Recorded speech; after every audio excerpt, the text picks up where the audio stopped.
Hello, my little family. I hope you are all doing well and staying healthy. Before we start today's video, please don't forget to leave a like and write any comment below. It may seem simple, but it really helps support the channel and motivates me to create more content for you. Thank you so much for your time, your support, and for being here with me.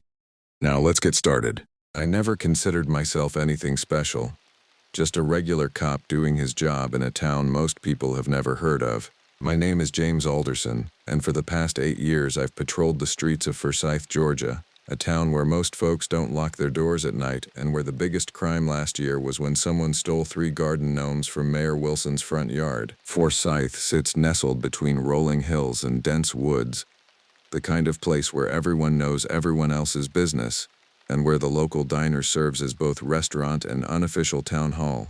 The central street runs straight through town, lined with brick buildings that haven't changed since the 1950s, and by nightfall most stores are closed, windows darkened except for the occasional neon sign from Hank's Bar or the 24-hour gas station at the edge of town. Before becoming a police officer, I bounced between jobs, construction work, bartending, even a brief stint selling insurance. Nothing stuck until 2007, when I joined the Forsyth Police Department. Not because of some childhood dream or desire to serve justice, but because it offered health insurance and a steady paycheck. Sheriff Walters hired me despite my lack of experience, saying he preferred someone local who understood the town's rhythms. My partner Adam Reynolds had been on the force for 15 years. A stocky man with thinning hair who'd seen it all, or at least everything Forsyth had to offer. He taught me the ropes, which areas needed extra patrolling, which residents were prone to exaggeration when they called in complaints, and which backroads were popular with teenagers looking for trouble. Nothing exciting happens in Forsyth, Adam would say, and that's exactly how we like it. For almost a decade he was right. My job consisted mostly of breaking up bar fights, writing speeding tickets, and occasionally dealing with domestic disputes.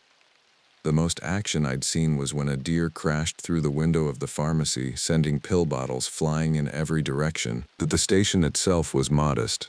Just 6 full-time officers, including Sheriff Walters, a dispatcher named Karen who'd been there longer than anyone could remember, and a small cell block that rarely housed more than the occasional drunk sleeping it off. We had 4 patrol cars, one of which was always in the shop, and equipment that was functional but outdated. October 2007 had been particularly quiet. The weather was turning colder, and most people stayed indoors after sunset. Halloween decorations appeared in windows, paper ghosts and plastic pumpkins casting eerie shadows on sidewalks. I remember noticing how early darkness fell that month, the sun seeming to rush below the horizon as if eager to plunge our little town into night. On October 23rd, I was assigned the night shift alone. Adam had taken the day off to drive his daughter to a college interview in Atlanta.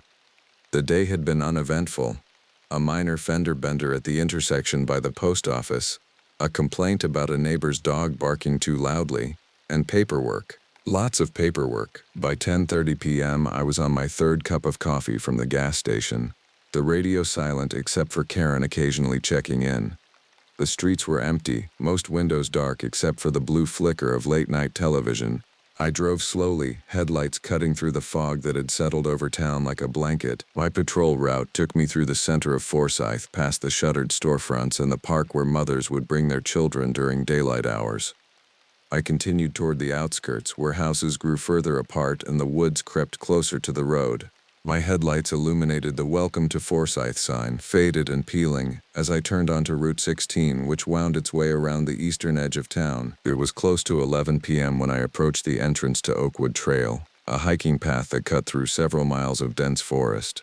During summer, locals used it for hiking and picnics, but by late October, with the temperature dropping and leaves carpeting the ground, few ventured there, especially after dark. I'd driven past this spot hundreds of times, my headlights briefly sweeping across the small gravel parking area before continuing on. Tonight should have been no different. My thoughts were already drifting to the end of my shift, a microwave dinner and a rerun of some crime show where detectives solved impossible cases in under an hour. But as my cruiser approached the trailhead, something caught my attention. A vehicle was parked in the small lot, a blue sedan, its paint job faded and peeling in spots. At first glance, Nothing unusual, probably hikers who lost track of time or teenagers looking for privacy. Yet something felt wrong. An uneasiness settled in my stomach as I slowed the cruiser. Nobody went hiking at this hour, especially not in Oakwood. Not because of any ghost stories or urban legends, Forsyth wasn't that kind of town, but because it was simply too dark, too isolated. The trails weren't maintained well enough for nighttime use, and the area had no lighting. I pulled into the lot, positioning my cruiser behind the sedan. The car's license plate was partially obscured by mud, but I could make out the Georgia tag. I ran it through the system. Nothing came up. The vehicle wasn't reported stolen, and there were no flags associated with it. Sitting in my car, I debated calling it in. It wasn't unusual for cars to be parked here, though typically during daylight hours. Karen would probably tell me to note it and move on unless there was clear evidence of trouble. Still, something didn't sit right. I switched off the engine but left the headlights on, illuminating the trailhead entrance. The woods beyond seemed to absorb the light, the trees standing like sentinels against the night sky. The moon was nearly full, casting silvery light that did little to penetrate the dense canopy. Taking my flashlight from the glove compartment, I stepped out of the cruiser. The night air was cool against my face, carrying the scent of pine and damp earth. I approached the sedan cautiously, sweeping my light across the interior. Empty fast food containers on the passenger seat. A leather jacket in the back, nothing obviously suspicious. I checked the trunk, locked. Circling back to the driver's side, I noticed the keys were still in the ignition. Now that was odd. Nobody leaves their keys in the car in a deserted parking lot, no matter how safe the town. The silence struck me then. No chirping crickets, no rustling leaves despite the slight breeze. Just complete, oppressive silence, as if the woods themselves were holding their breath. I clicked on my radio. "Dispatch, this is Officer Alderson." Karen's voice crackled back, tinny and distant. "Go ahead, James. I'm at Oakwood Trailhead. There's an abandoned vehicle, blue Buick sedan, going to check the immediate area." "Copy that. Need backup?" I hesitated, looking toward the dark mouth of the trail. "Negative, just a quick check. We'll report back in 15. 10-4. Be careful out there." As I clipped the radio back to my belt, I couldn't help but think how routine Karen made it sound. Just another abandoned car. Just another night in Forsyth. Nothing to worry about. How wrong I was. The entrance to Oakwood Trail was marked by a weathered wooden sign. Its paint faded after years of exposure to the elements. During daylight hours, this was where families would begin their hikes. Children racing ahead while parents consulted the simple map that outlined the looping path through the forest. Now at night, the trail looked like the entrance to another world entirely. My flashlight beam cut through the darkness, revealing the dirt path that disappeared between towering pines and thick undergrowth. Their shadows stretched and shifted with each movement of my light, creating the unnerving impression that something was moving just beyond my vision. "Hello," I called out, my voice sounding surprisingly loud in the stillness. "Forsyth Police. Anyone there?" No response came back except the faint echo of my own voice. I took a few tentative steps forward, my hand resting on my holstered gun. 8 years on the force, and I'd drawn my weapon exactly twice. Once during training and once when responding to what turned out to be a raccoon that had gotten trapped in Mrs. Henderson's attic. The path was damp beneath my boots, evidence of the rain we'd had earlier in the week. I noted fresh footprints in the mud, multiple sets, heading into the woods but none coming back out. 3, maybe 4 people had walked this way recently. I paused, debating whether to continue or wait for backup. Protocol said I should return to my vehicle and call for assistance. But assistance meant waking Sheriff Walters and probably Rick Stevens, both of whom would take at least 20 minutes to arrive. If there were hikers lost or injured in these woods, 20 minutes could make all the difference. About 50 yards in, the trail forked. The main path continued straight, eventually creating a 5-mile loop back to the parking lot. The smaller path branched off to the right, leading to what locals called Shelter Rock, a popular spot for teenagers to drink beer away from prying eyes. I was about to continue down the main path when I heard it, a sound that stopped me cold. A whimper, distinctly human, coming from somewhere ahead. Then silence again. "Hello?" I called, louder this time. Is someone there? I'm with the police. I can help you. The forest seemed to swallow my words. I swept my flashlight in a wide arc, trying to penetrate the darkness beyond the immediate trail. The beam caught something reflective about 30 yards ahead.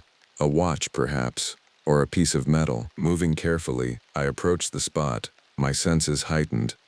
The air felt different somehow, heavier, and carried a strange metallic smell that reminded me of the time I'd witnessed a bad car accident on Highway 41. Then I saw him. A man lying half hidden in the underbrush to the side of the trail.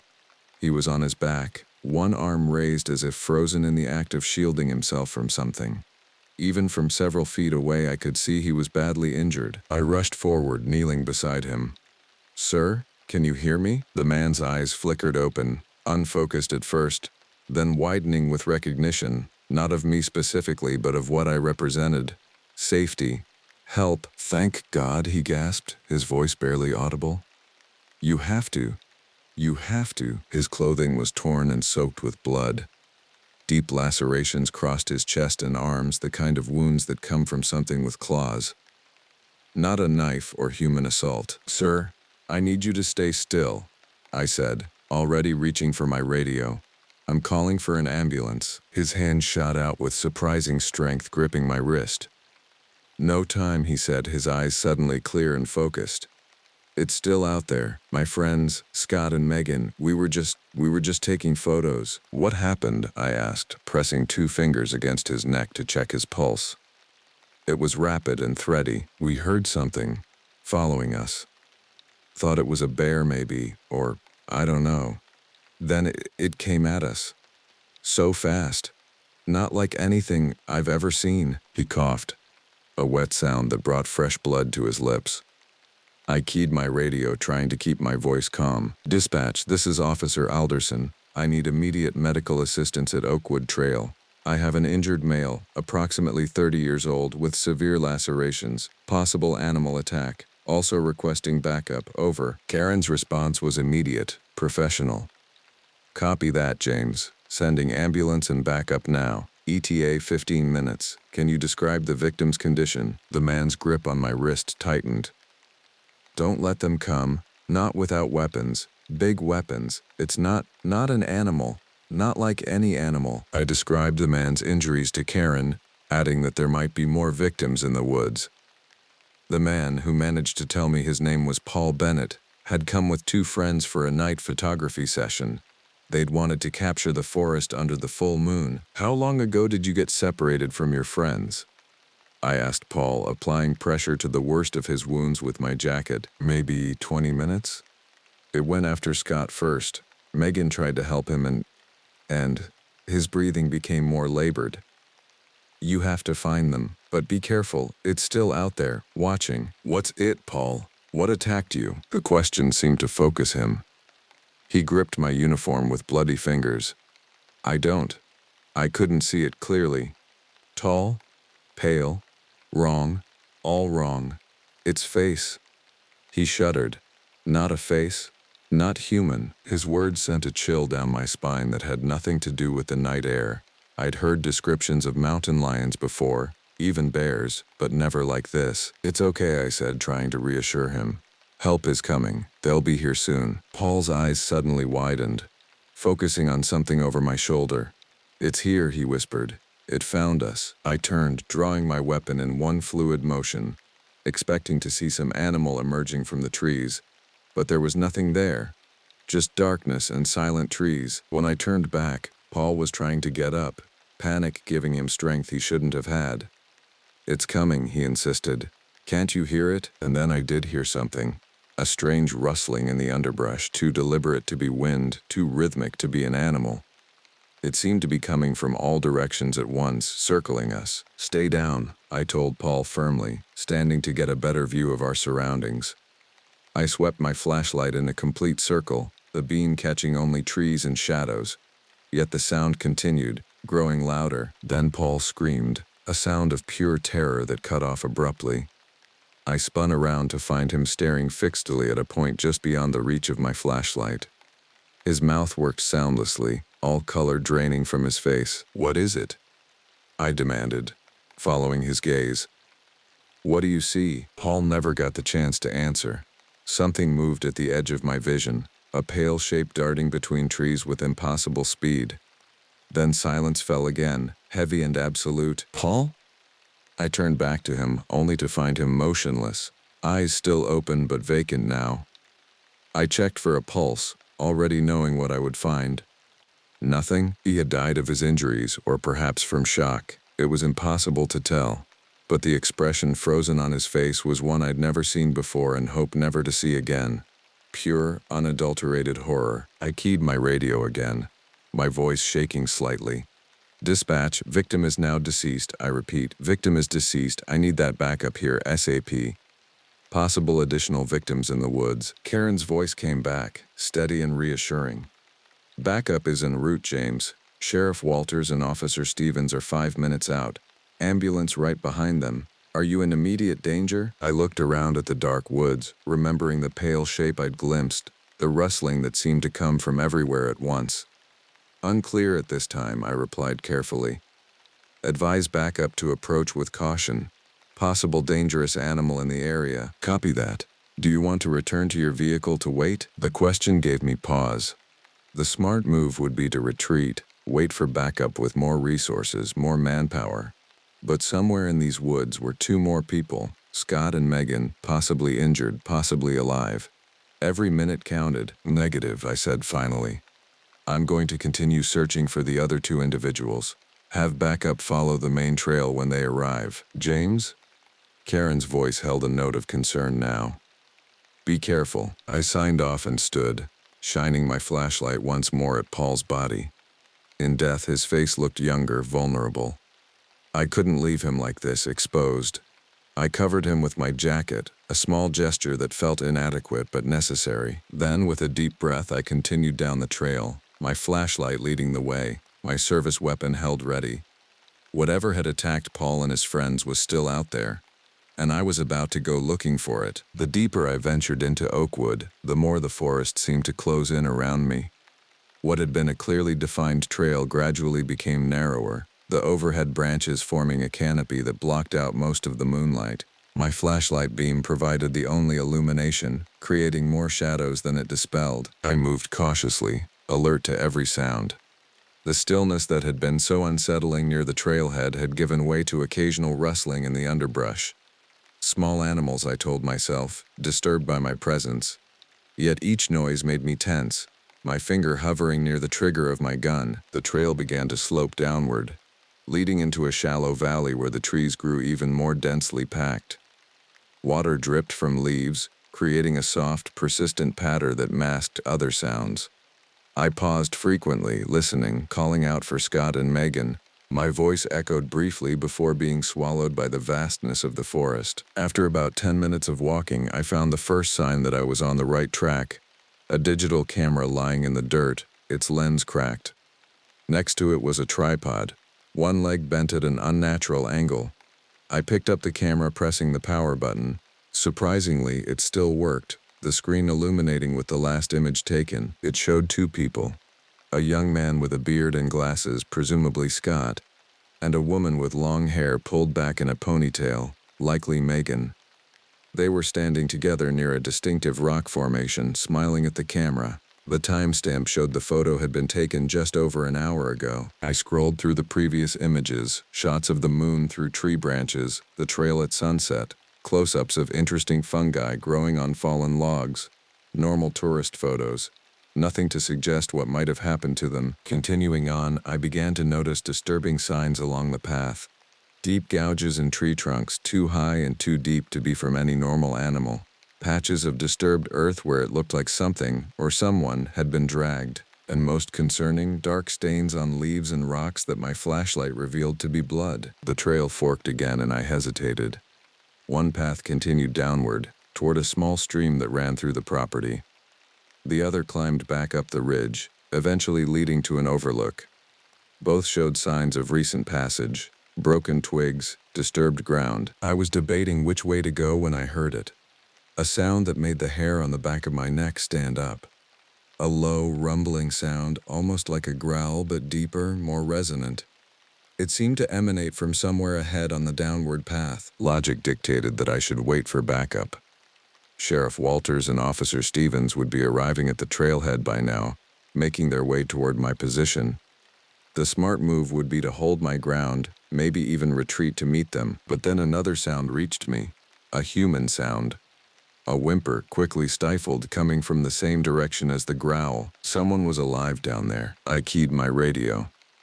"Dispatch, this is Officer Alderson. I'm approximately 1 mile in on the main trail, at the second fork. I'm hearing what sounds like a survivor, going to investigate." Karen's response was immediate. "Backup is on the trail now, James. They should reach your position in approximately 7 minutes.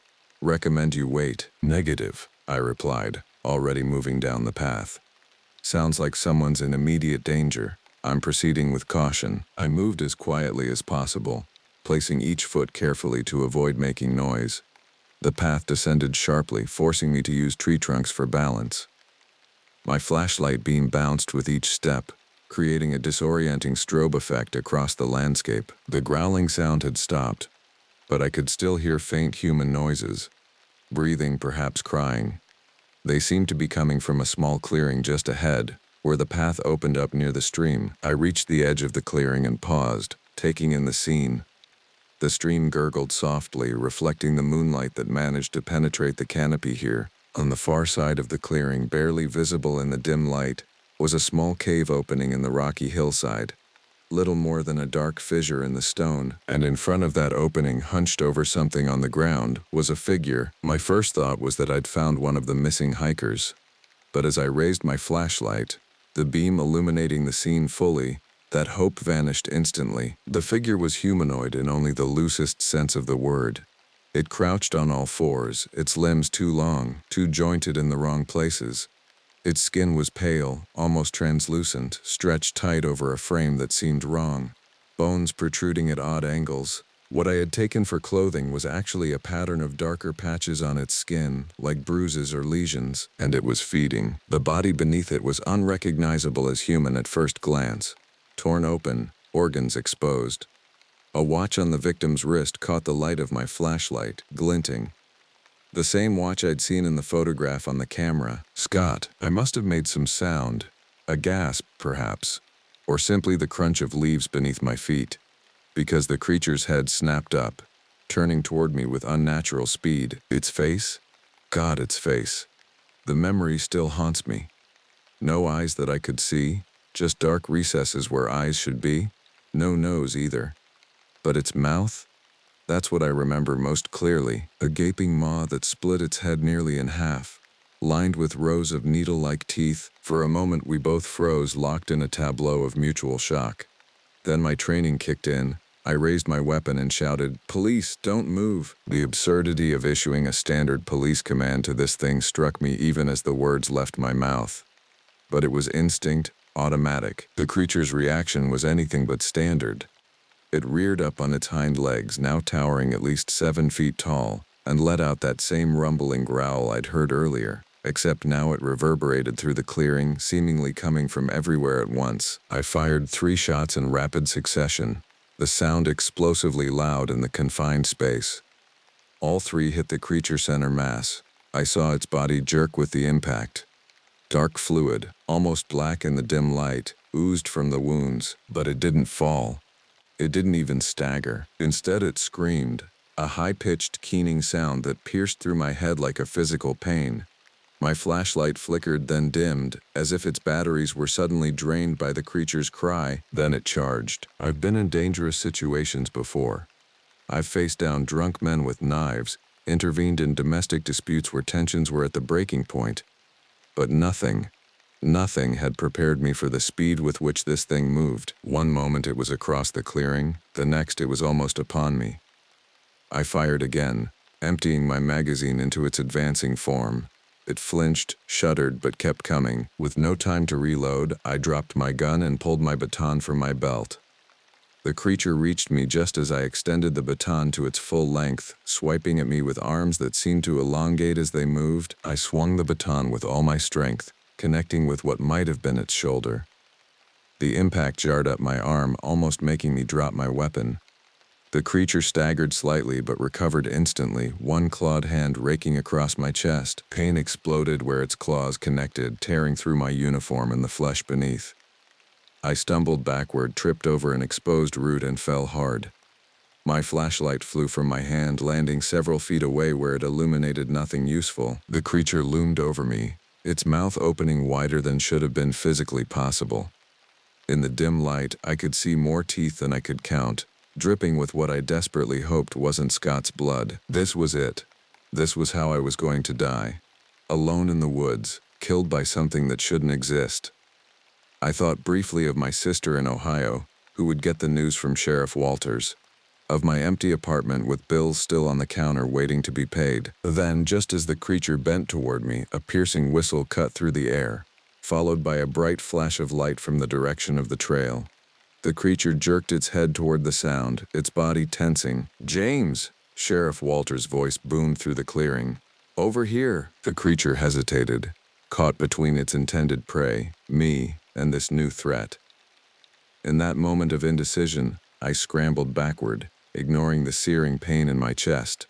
My hand found a rock, and I hurled it at the creature's head with as much force as I could muster. The rock connected with a wet thud.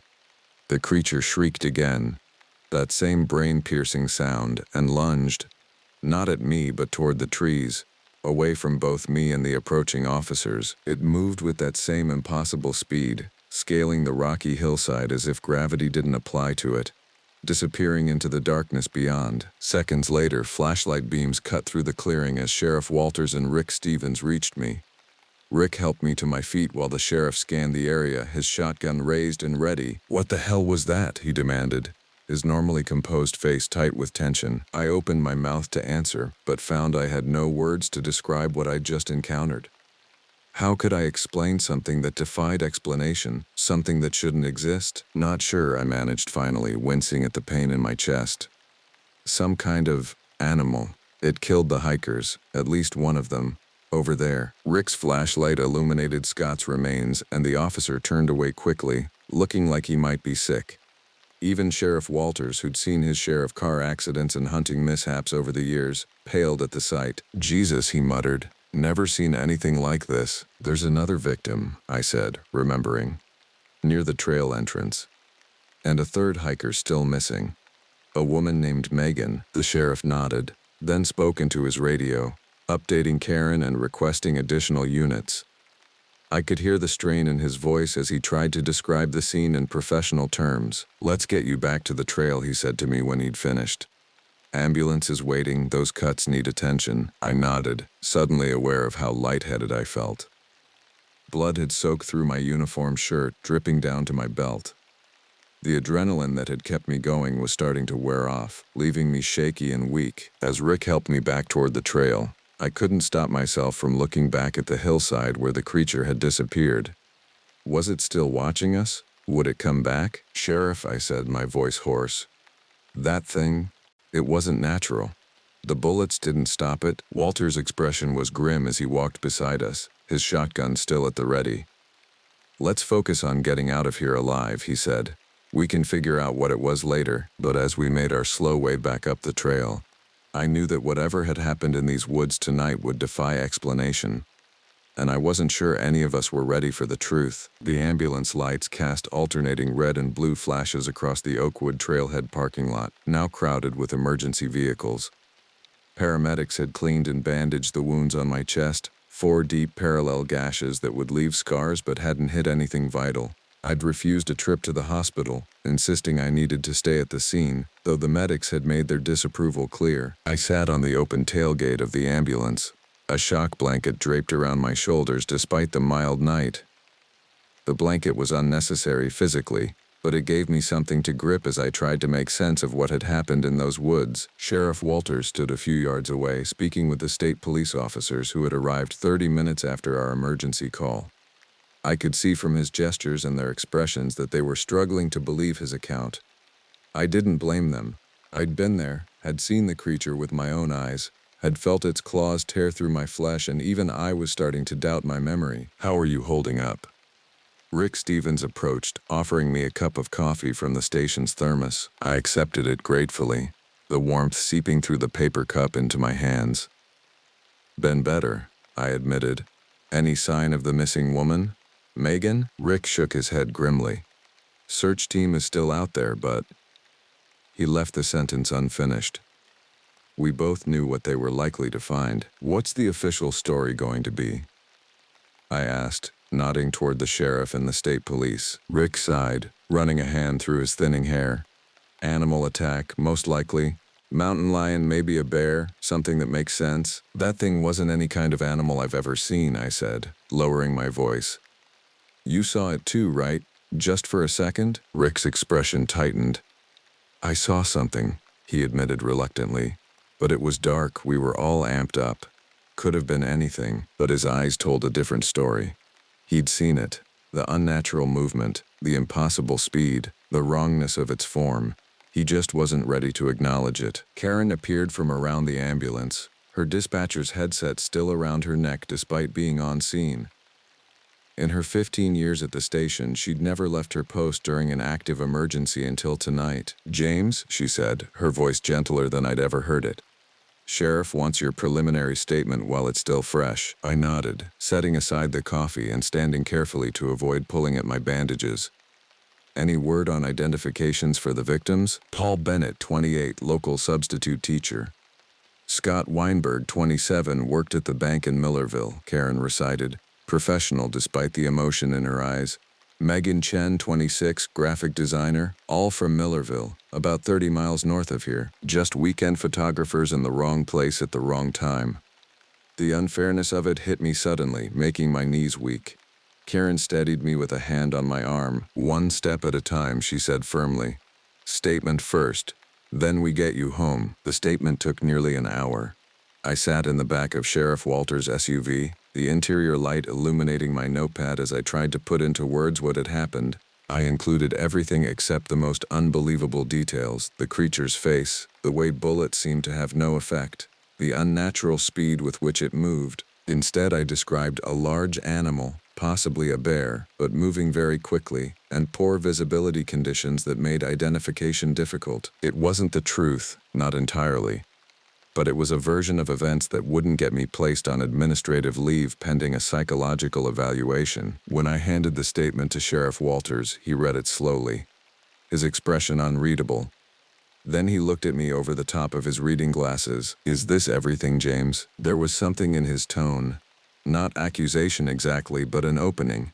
A chance to say more. I hesitated. It's what I can clearly recall, I said carefully. Everything happened so fast. He studied me for a long moment, then nodded slightly. All right, we'll have a more formal debriefing tomorrow. For now, Rick's going to drive you home. I want you to take 2 days off, paid leave, doctor's orders. But the investigation will continue without you for 48 hours, he interrupted firmly. You've been through a traumatic experience. You need rest. I wanted to argue but lacked the energy. Besides, he was right. I was running on fumes, my body aching, my mind replaying the night's events in fragmented, nightmarish flashes. As Rick drove me back to my apartment on the west side of town, neither of us spoke much. The streets of Forsyth were deserted at this hour, the town sleeping peacefully, unaware of what lurked in the darkness beyond its borders. You going to be okay alone? Rick asked as he pulled up to my building. I nodded. Just need some sleep. Call if you need anything, he said, watching as I carefully extracted myself from the passenger seat. And James, maybe keep the details of tonight between us for now. People talk in this town. Yeah, I agreed tiredly. Good night, Rick. My apartment felt foreign somehow, too normal, too ordinary after what I'd experienced. I moved through the familiar rooms like a ghost, shedding my torn and bloodied uniform piece by piece. In the bathroom, I unwrapped the bandages to examine the wounds more closely. 4 perfect parallel lines ran diagonally across my chest, from just below my left collarbone to the bottom of my right ribcage. The paramedics had cleaned and stitched them, but they still looked angry and red.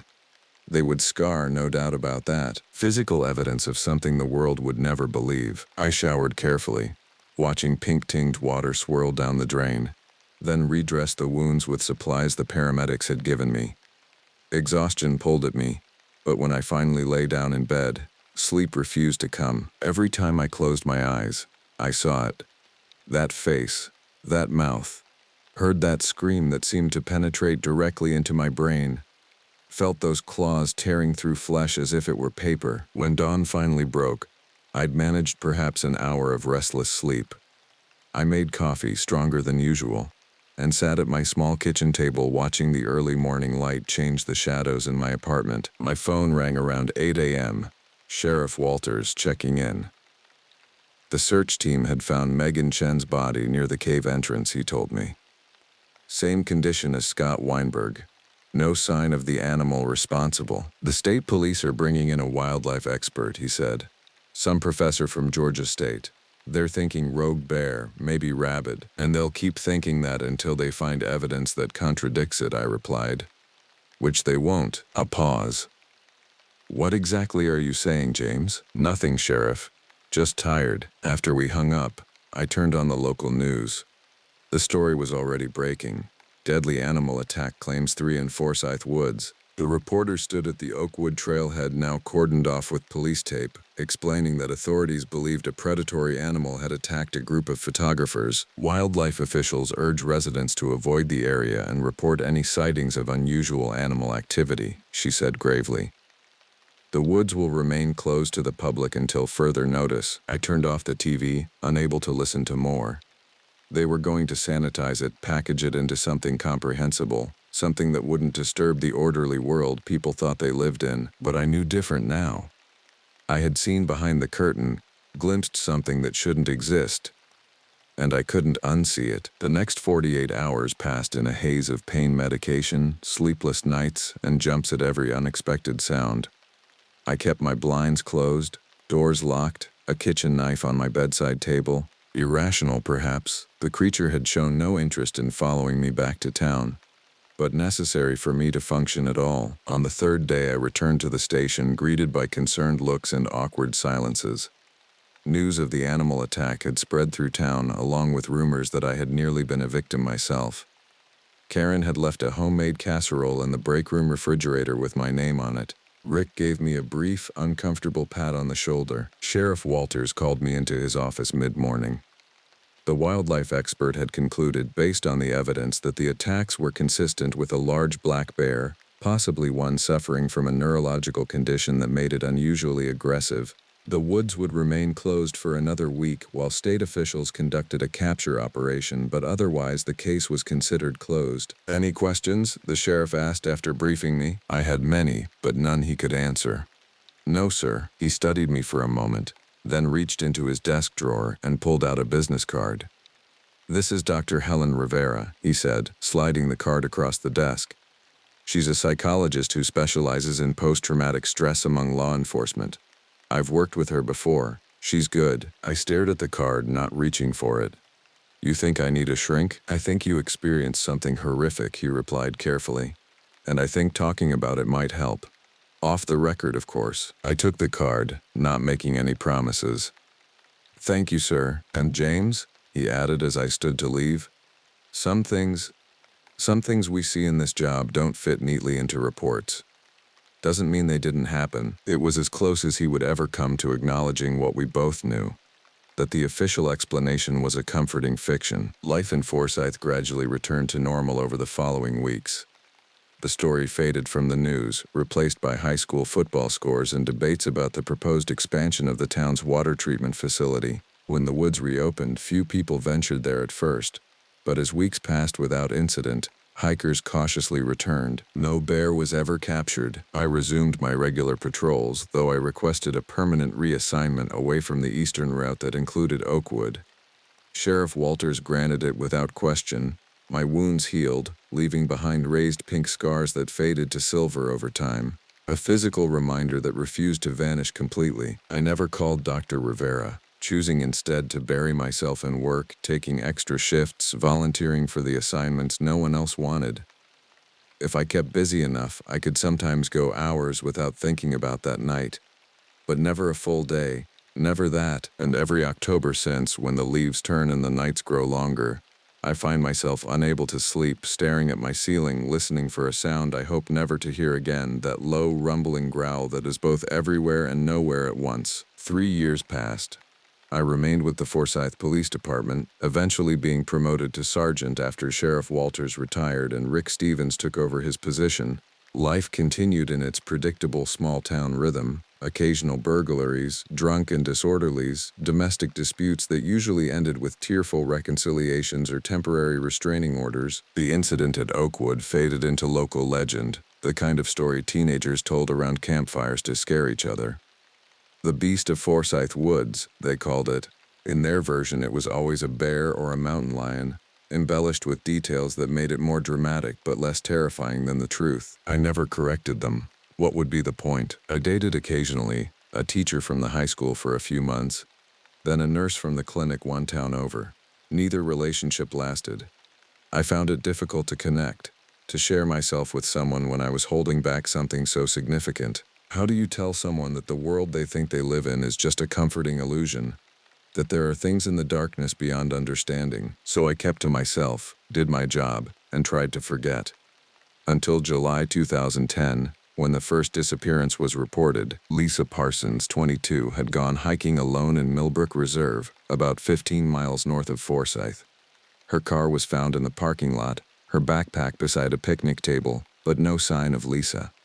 The initial search found nothing. No blood, no signs of struggle, no body. I followed the case with interest but from a distance.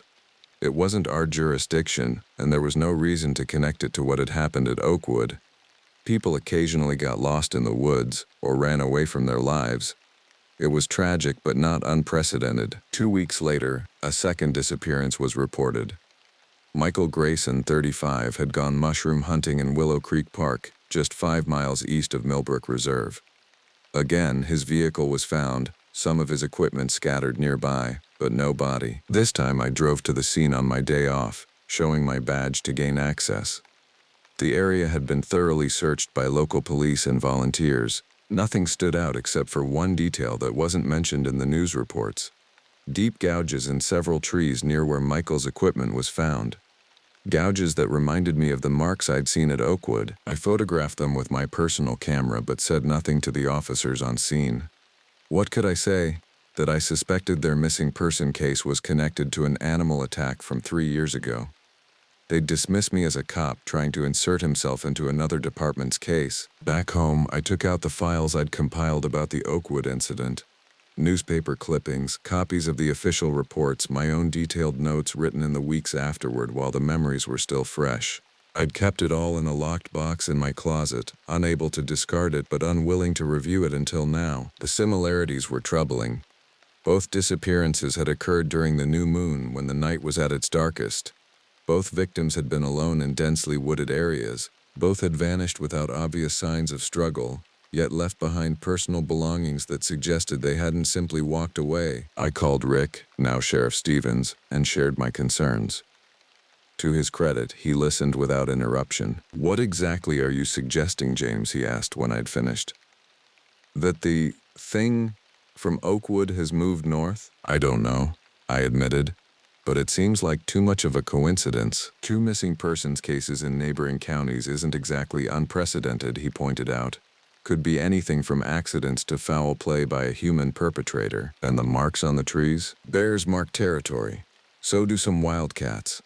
Even humans with the right tools could make marks like that." He was right, of course. The evidence was circumstantial at best, delusional at worst. But I couldn't shake the feeling that something was happening. Something connected to that night 3 years ago. "Just keep an ear out," I asked him. "If anything similar happens closer to Forsyth, I want to know immediately." "Fair enough," he agreed. "But James, don't go looking for trouble. Whatever happened at Oakwood, it's in the past." But it wasn't. Not really. It had just been dormant, waiting. The third disappearance occurred in early August, this time just outside Forsyth town limits. William Blake, 42, had been walking his dog along the river trail that connected to the western edge of town. The dog returned home alone, agitated and muddy. William never did. This time, I was officially on the case. Rick assigned me as lead investigator, perhaps recognizing that I would be involved one way or another. The search was the most extensive the town had ever mounted. Dogs, volunteers, even a helicopter from the state police. We found William's hat and one shoe near a particularly dense section of the trail. And nearby, those same distinctive marks. Deep parallel gouges in the bark of several trees too high for a normal animal, too deep for casual vandalism. I requested additional patrols along all trails and wooded areas near town, and Rick agreed immediately. We didn't publicly connect the disappearance to the Oakwood incident, but privately the officers who had been with the department 3 years ago understood that something wasn't right. Karen, still our dispatcher after all these years, cornered me in the break room 2 days into the search. "Is it back?" she asked bluntly, her normally professional demeanor giving way to genuine concern. "The thing from Oakwood?" I hesitated, then nodded slightly. "I think so. Or something like it." She crossed herself, a gesture I'd never seen her make before. "I remember how you looked that night, when they brought you out of those woods. I never want to see anyone look like that again." "We'll find it," I promised, though I had no idea how. "This time we'll be prepared." But what did preparation even mean against something like this? Our weapons had proven ineffective at Oakwood. And how do you hunt something that moves faster than should be possible, that seems to appear and disappear at will? The answer came from an unexpected source. Dr. Helen Rivera, the psychologist Sheriff Walters had recommended years ago, contacted me out of the blue. She'd been following the news about the disappearances and recognized patterns that concerned her. We met at a diner just outside town, away from curious eyes and ears. Dr. Rivera was younger than I'd expected, perhaps in her early 40s, with short dark hair and observant eyes that seemed to take in everything. "I specialize in trauma among first responders," she explained, stirring her coffee. "But I've also consulted on cases involving unusual predators." The way she emphasized the word made me pay closer attention. "What kind of unusual?" "The kind that don't fit neatly into scientific classification," she replied. "The kind that people don't talk about in official reports." I studied her, trying to determine if she was serious or if this was some kind of psychological technique. "And what do you know about the Oakwood incident?" "Officially, animal attack, 3 casualties, 1 officer injured." She leaned forward slightly. "Unofficially, I've heard rumors, descriptions that don't match any known animal, wounds that couldn't be explained by conventional predators." "Why are you here, Dr. Rivera?" "Because what you encountered at Oakwood isn't unique," she said quietly. "There have been similar incidents across the country. Unexplained disappearances, unusual animal sightings, marks like the ones you've been finding on trees near the recent disappearances." "How do you know about those?" I demanded. "They hadn't been mentioned in any press releases." "I have contacts in law enforcement," she said simply. "People who trust me with information that doesn't fit the official narrative." I should have been skeptical, should have dismissed her as some kind of conspiracy theorist or attention seeker. But something in her manner, the calm certainty with which she spoke, resonated with my own experiences. "What is it?" I asked, my voice low. "What was in those woods?" Dr. Rivera sighed. "I don't have a name for it. Some indigenous cultures have words that might apply, but no modern classification exists. What I do know is that it's old, it's intelligent, and it's territorial." "It left after Oakwood," I pointed out. "Why come back now?" "Resources, most likely. These creatures, and yes, there's evidence there's more than one, seem to cycle through territories. They feed in one area until prey becomes scarce or aware, then move to another region, eventually returning when memories have faded and new prey has moved in." It made a terrible kind of sense. The pattern of disappearances moving gradually closer to Forsyth, the timing 3 years after the original incident. "How do we stop it?" I asked. "Bullets didn't work at Oakwood." "No, they wouldn't," she agreed. "These entities, for lack of a better term, aren't entirely physical in the way we understand physics. They exist partially in what some cultures would call the spirit realm, which is why conventional weapons have limited effect." Under normal circumstances, I would have ended the conversation there. Talk of spirit realms wasn't exactly compatible with police work, but I had seen this thing with my own eyes, had felt its claws tear into my flesh. I was beyond skepticism. "Then what does work?" Dr. Rivera reached into her bag and removed a small wooden box. Inside was what looked like a crude knife made from some kind of dark stone, its handle wrapped in leather straps that had darkened with age. Obsidian, she explained. Volcanic glass. Many indigenous cultures believed it could harm spiritual entities because it exists as a bridge between worlds. Stone transformed by fire. I stared at the artifact, torn between desperate hope and rational doubt. You're suggesting I go after this thing with a stone knife? I'm suggesting that conventional tactics won't work, she corrected. This is one alternative based on historical precedent across multiple cultures.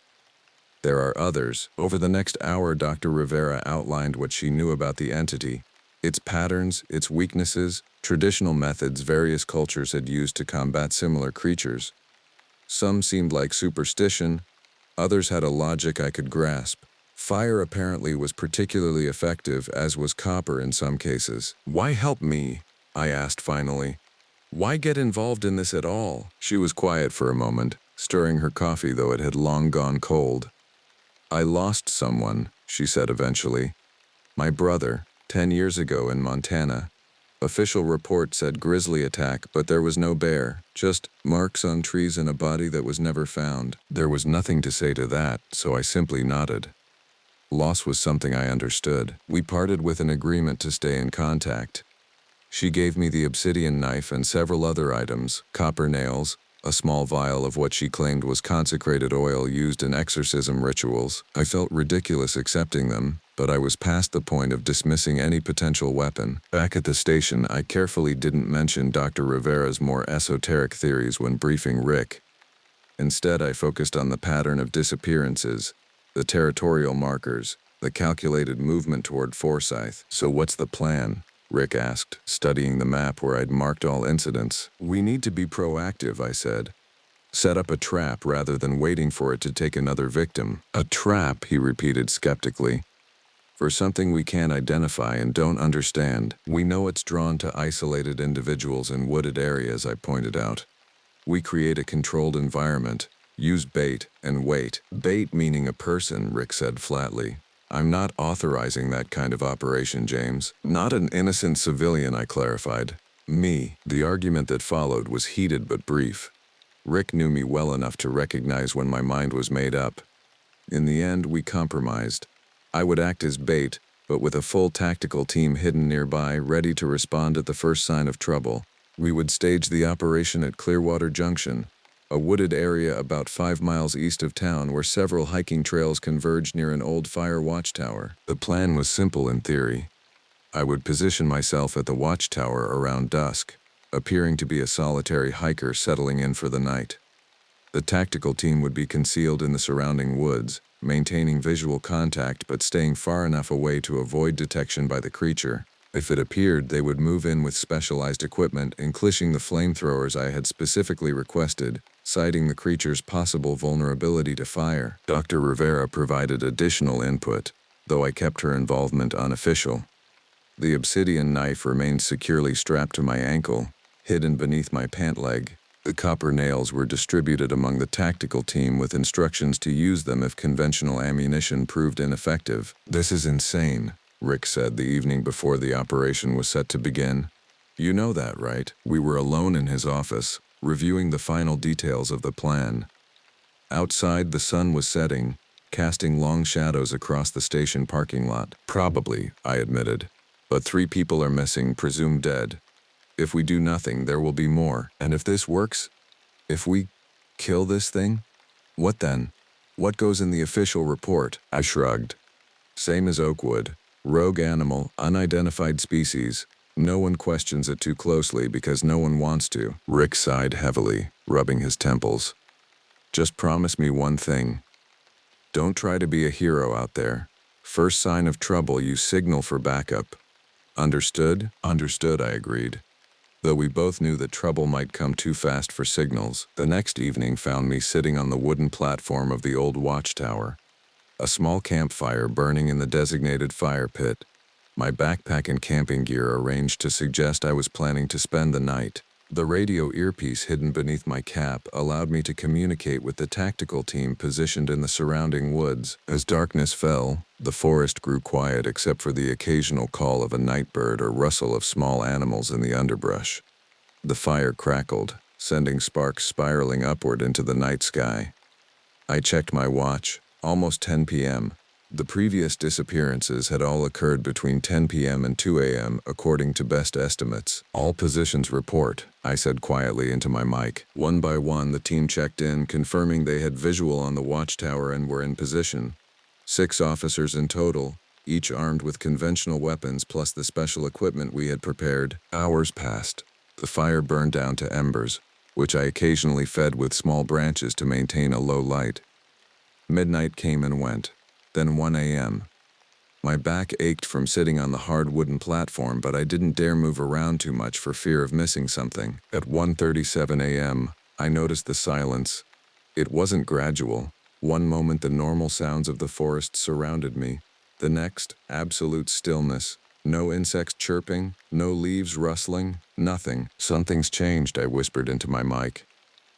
"Stand by." The response was immediate but distorted, the words breaking up as if something was interfering with the signal. "Can't," "repeat," "position," then static. Then silence. I was alone. I stood slowly, deliberately, scanning the darkness beyond the dim circle of firelight. The watchtower platform was about 12 feet off the ground, accessed by a wooden staircase that creaked under weight. From my vantage point, I could see the trails converging below, the dense trees surrounding the clearing. Movement caught my eye, not in the forest, but in the fire itself. The embers, which had been glowing a dull red, suddenly flared bright blue for a brief moment before returning to normal. In that flash of unnatural light, I saw it. The creature stood at the tree line, partially obscured by the trunk of a massive oak. It was as I remembered from oak wood, unnaturally tall and thin, its pale skin almost luminous in the darkness. But seeing it clearly, without the panicked tunnel vision of 3 years ago, I noticed details I had missed before. Its limbs bent at odd angles, as if it had too many joints. The dark patches I had taken for lesions or bruises were actually a pattern, almost like writing in some alien script. And its face, that terrible, inhuman face, seemed to shift and change as I watched, features rearranging themselves like liquid. I reached slowly for the flare gun concealed beneath my jacket, the signal for the tactical team to move in.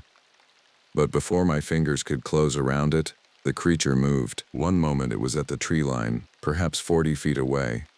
The next, it was on the staircase leading up to the platform, moving with that impossible speed I remembered. I drew my service weapon and fired without hesitation, emptying the magazine into its ascending form. As at Oakwood, the bullets seemed to strike but had minimal effect. Like shooting into thick mud, the impacts absorbed rather than causing damage. The creature paused, not from injury but seeming almost curious about the weapon in my hand. Then it continued up the stairs, each step making the wood groan beneath its weight. Where was the tactical team? Had the creature somehow disabled their communications, or worse? No time to wonder. I reached for my ankle, drawing the obsidian knife Dr. Rivera had given me.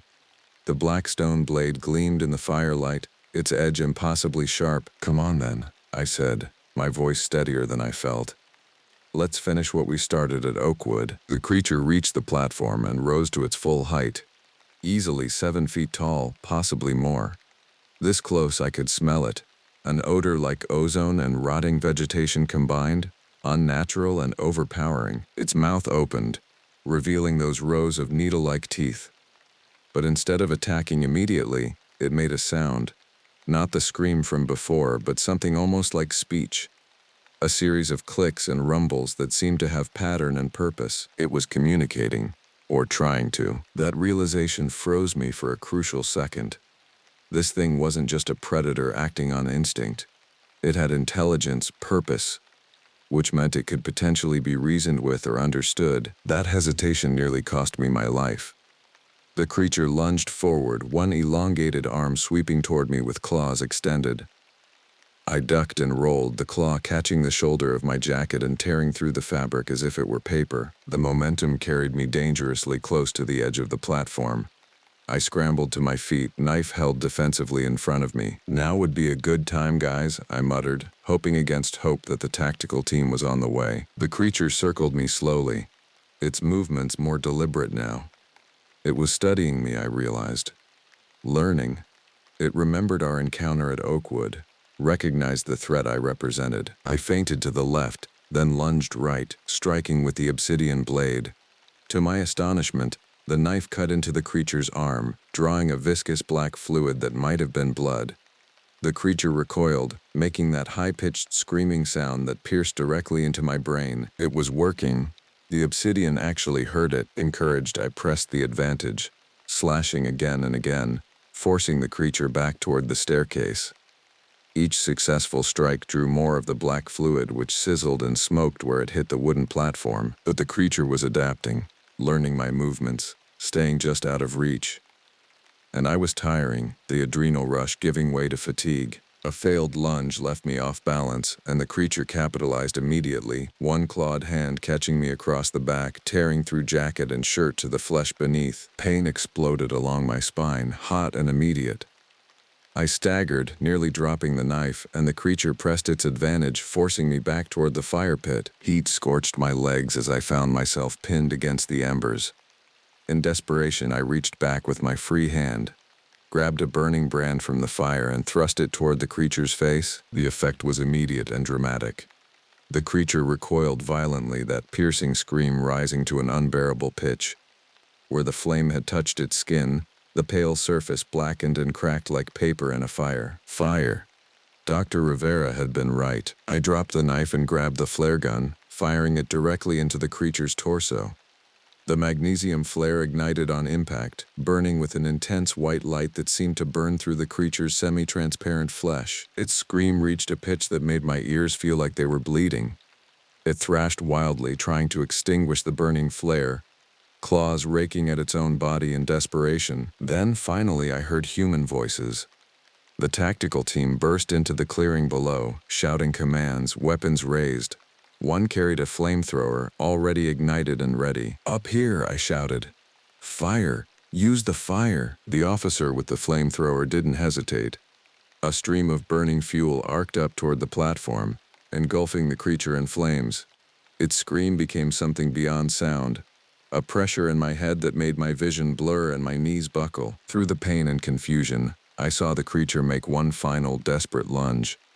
Not at me or the officers below, but toward the edge of the platform opposite the staircase. It crashed through the wooden railing and fell, its body already consumed by flames, landing with a sickening thud on the ground below. The tactical team surrounded it immediately, more flames engulfing the thrashing form. I collapsed onto the platform, the pain from my back wound finally overwhelming me.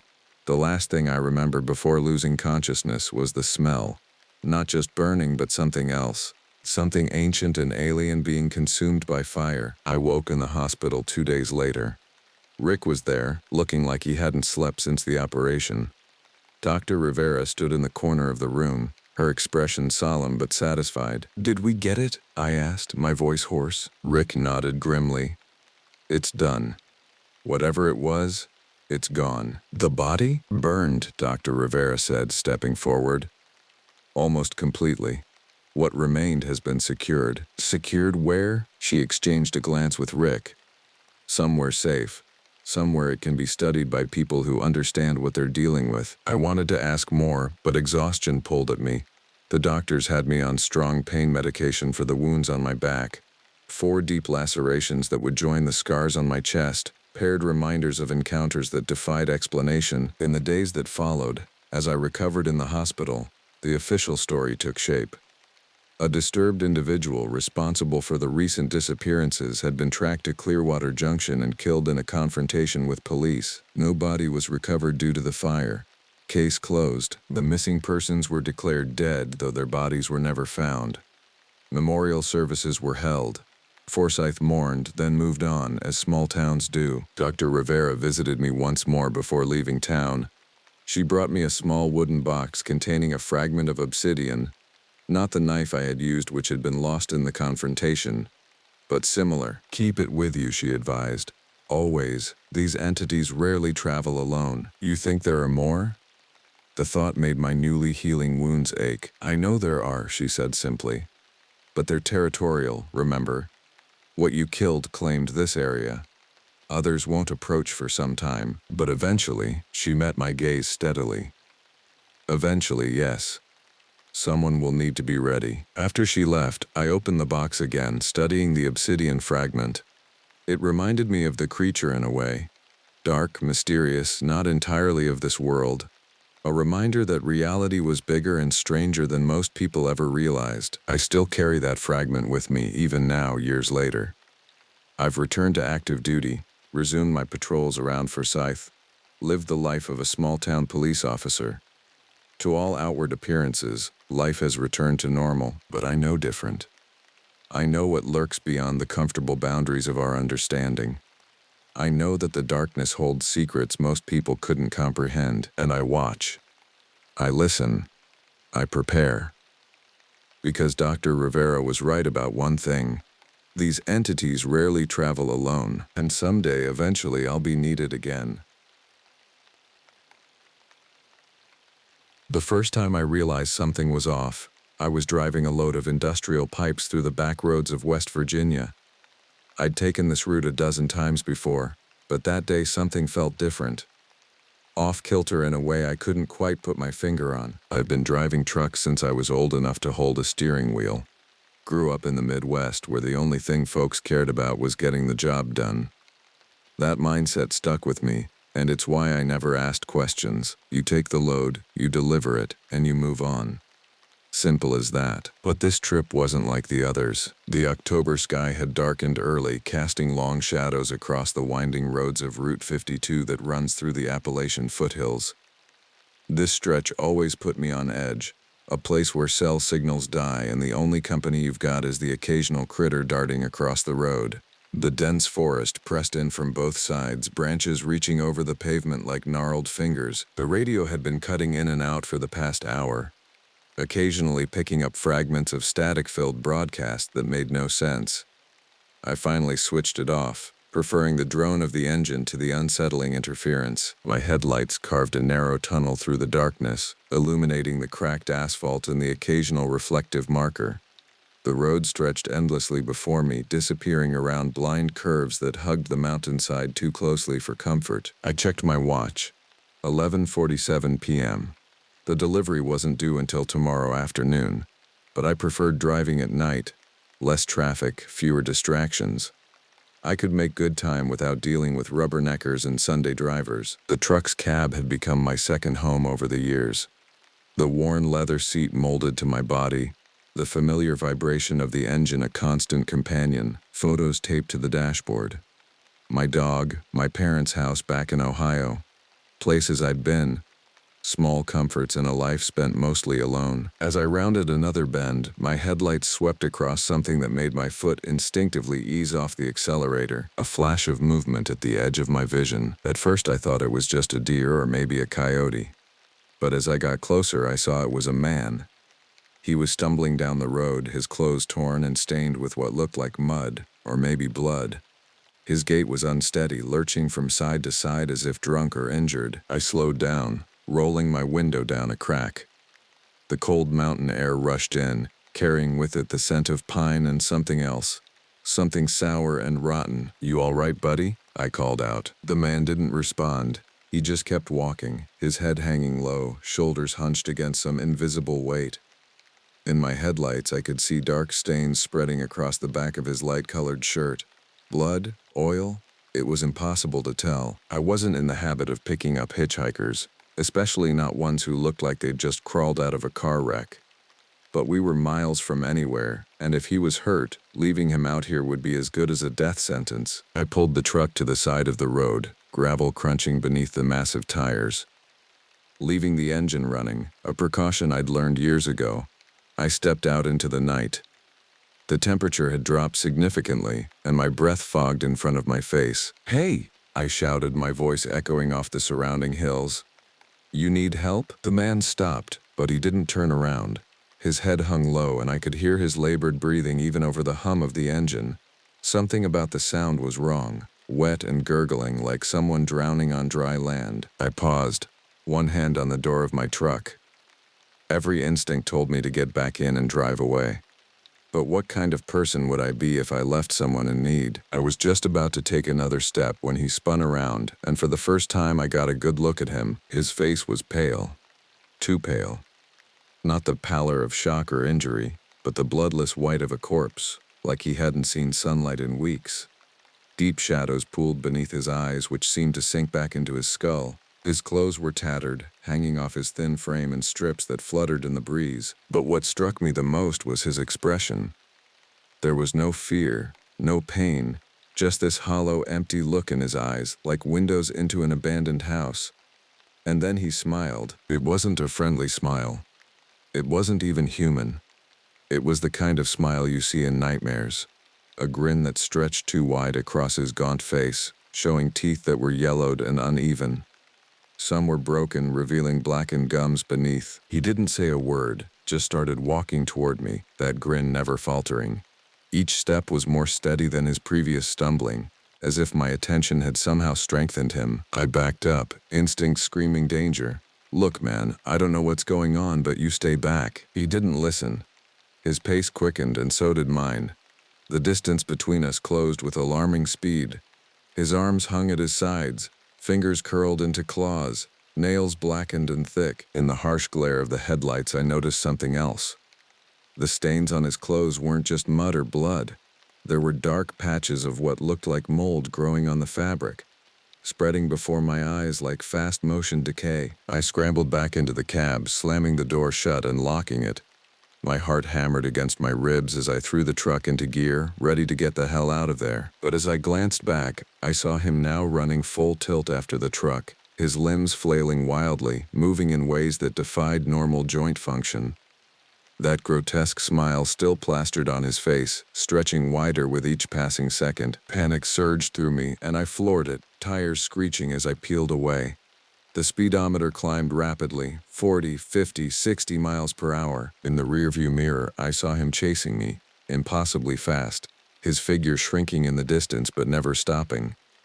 It didn't make sense. There was no way a man could keep up with a truck going 60 miles per hour. But he was doing it, closing the gap faster than I could comprehend. I cursed under my breath, pushing the truck to its limits, the engine roaring as I sped down the narrow road. The steering wheel vibrated in my white-knuckled grip as the speedometer crept toward 70. The road ahead curved sharply, hugging the mountainside.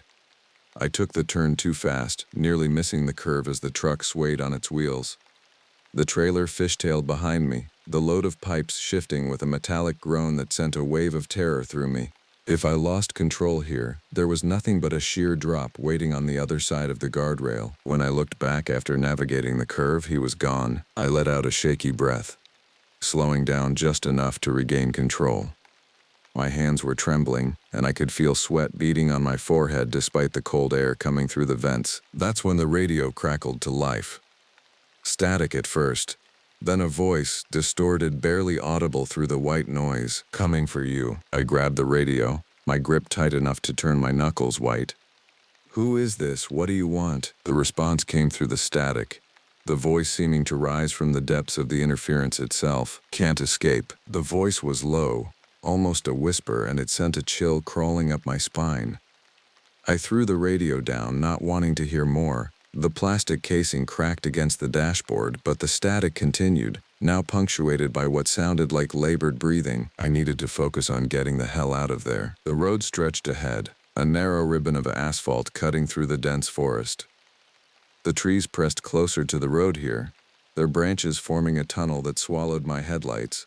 Shadows danced at the periphery of my vision, tricks of the light that seemed to take human form before dissolving back into darkness. I checked my mirrors compulsively, expecting to see that grinning face materialize behind me at any moment. But there was only darkness, broken occasionally by the red glow of my taillights reflecting off the white line. The cabin of the truck had always been my sanctuary, a safe space where I was in control. Now it felt like a trap. The familiar hum of the engine, the creak of the suspension, the rattle of loose change in the cup holder, all sounds I normally found comforting, now set my nerves on edge. I drove for what felt like hours, though my watch showed only 20 minutes had passed. The forest gave way to rolling hills, moonlight bathing the landscape in a pale, ghostly glow. The openness should have been reassuring, but it only made me feel more exposed, more vulnerable. Then I saw something in the road ahead. 2 pinpricks of light in the distance, growing larger as I approached. Headlights. Another truck. Relief washed over me. Another driver meant I wasn't alone in this nightmare. I flashed my high beams, signaling them to stop. The road was wide enough here for two vehicles to pass safely, with a small shoulder that could accommodate a brief conversation between drivers. As I got closer, I could make out the truck, a rig much like mine, parked on the side of the road. But something was off. The cab was dark, no signs of movement inside. The headlights were on, but they flickered erratically, casting strange shifting patterns across the pavement. I slowed as I approached, caution overriding my desire for human contact. The truck appeared to be a standard semi, not unlike my own, a Peterbilt with a faded blue cab and a white trailer. But as I drew alongside it, the details became clearer, and my skin began to crawl. The other truck's door was open, hanging by a hinge, and the inside was completely dark. The dashboard lights that should have been illuminated were dead. The only light came from the headlights, which flickered like candles in a draft. I pulled up alongside it, rolling down my window to get a better look. Papers were scattered across the seat, fluttering in the breeze that came through the open door. A half-eaten sandwich sat on the dashboard, the bread curling at the edges as if it had been there for days. A thermos lay on its side in the footwell. Dark liquid pooled around it, but there was no sign of the driver. "Hello?" I called out, my voice sounding small and insignificant in the vastness of the night. "Anybody there?" No response. Just the eerie silence of the night and the steady hum of my engine. I glanced around, expecting that man to come charging out of the woods at any second. But there was nothing. No movement, no sound. Just an empty truck on an empty road. Something wasn't right. I needed to keep moving. I shifted back into gear, but as I did, I noticed something on the ground beneath the other truck. Dark stains, almost black in the moonlight, spreading out from under the driver's side door. They glistened wetly, too fresh to be oil. My mouth went dry. I didn't need to get closer to know what I was looking at. I pressed the accelerator, eager to put distance between myself and the abandoned vehicle. But as the truck began to move forward, I felt a sudden resistance, as if something had grabbed hold of the trailer. The engine strained, RPMs climbing as the truck struggled to move. I checked my mirrors but could see nothing behind me that might be causing the problem, and then, without warning, the resistance disappeared. The truck lurched forward with such sudden force that my head snapped back against the seat. I gripped the wheel tightly, trying to maintain control as I accelerated away from the scene. Something had held me back. Something I couldn't see. The thought made my skin crawl. I drove faster now, no longer concerned about speed limits or fuel efficiency. All I wanted was to put as much distance as possible between myself and whatever was happening back there. The road began to climb, winding its way up the side of a mountain. Switchbacks and sharp curves made it impossible to maintain high speed, forcing me to slow down and navigate carefully.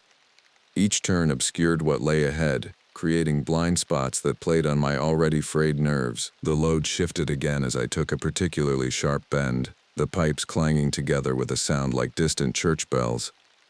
The weight distribution felt wrong, as if something had been added to the trailer since I'd started my journey. I tried to dismiss the thought. It was impossible for anything to have climbed aboard without me noticing. Yet the suspicion lingered, feeding the growing dread that had taken root in my mind. At the top of the pass, the road leveled out, providing a brief respite from the challenging terrain. A scenic overlook appeared on my right, a small paved area where tourists could stop and admire the view. Under normal circumstances, I would never have stopped my rig in such a spot, but my nerves were shot, and I needed a moment to collect myself. I pulled into the overlook, positioning the truck so that my headlights illuminated the area in front of me. The view was impressive even in the darkness, rolling mountains stretching to the horizon, their silhouettes black against the star-studded sky. In the valleys between, tiny clusters of lights marked the locations of small towns and isolated farmhouses. I cut the engine but left the headlights on, wanting to conserve fuel but unwilling to sit in darkness. The sudden silence was oppressive, broken only by the tick-tick-tick of the cooling engine and my own ragged breathing. I reached for my phone, but as expected there was no signal, not even a single bar of reception. I was truly alone up here, or so I thought. As I sat there trying to calm my racing heart, I began to notice sounds from outside the cab. Soft at first, almost imperceptible, The crunch of gravel, the rustle of leaves, the whisper of fabric against metal. Something was moving around my truck. I froze, straining my ears to track the movement. It seemed to be circling the vehicle, moving from the passenger side toward the rear of the trailer. The sounds were deliberate, almost teasing, as if whatever made them wanted me to know it was there. Then came a new sound, a soft tapping against the side of the trailer. Tap, tap, tap, like fingers drumming on metal. Tap, tap, tap. Moving closer to the cab with each repetition, I held my breath, eyes fixed on the side mirror, watching for any sign of movement. The tapping continued, growing louder as it approached. Tap, tap, tap. Now at the fuel tank. Tap, tap, tap. Now at the steps leading up to the door. My hand moved to the door lock, confirming it was secured. A futile gesture, perhaps, against something that had already demonstrated supernatural abilities. But it was all I could do. The tapping stopped. A moment of silence stretched out, unbearable in its tension. Then came a knock on my window, 3 sharp raps that made me jump in my seat. I turned, expecting to see that grinning face pressed against the glass, but there was nothing there. Just the darkness and the distant view of the mountains. I exhaled slowly, wondering if my mind was playing tricks on me. Perhaps the stress and fatigue were causing me to hear things that weren't. The knock came again, louder this time. 3 raps, followed by the screech of something sharp being dragged across the glass. I jerked away from the window, heart pounding so hard I could feel it in my throat. Still, I could see nothing outside. Who's there? I managed to choke out, my voice barely a whisper. The radio crackled to life again, though I hadn't touched it since throwing it down earlier. Through the static came that same whispering voice. Let me in. I fumbled for the keys in the ignition, hands shaking so badly I could barely grip them.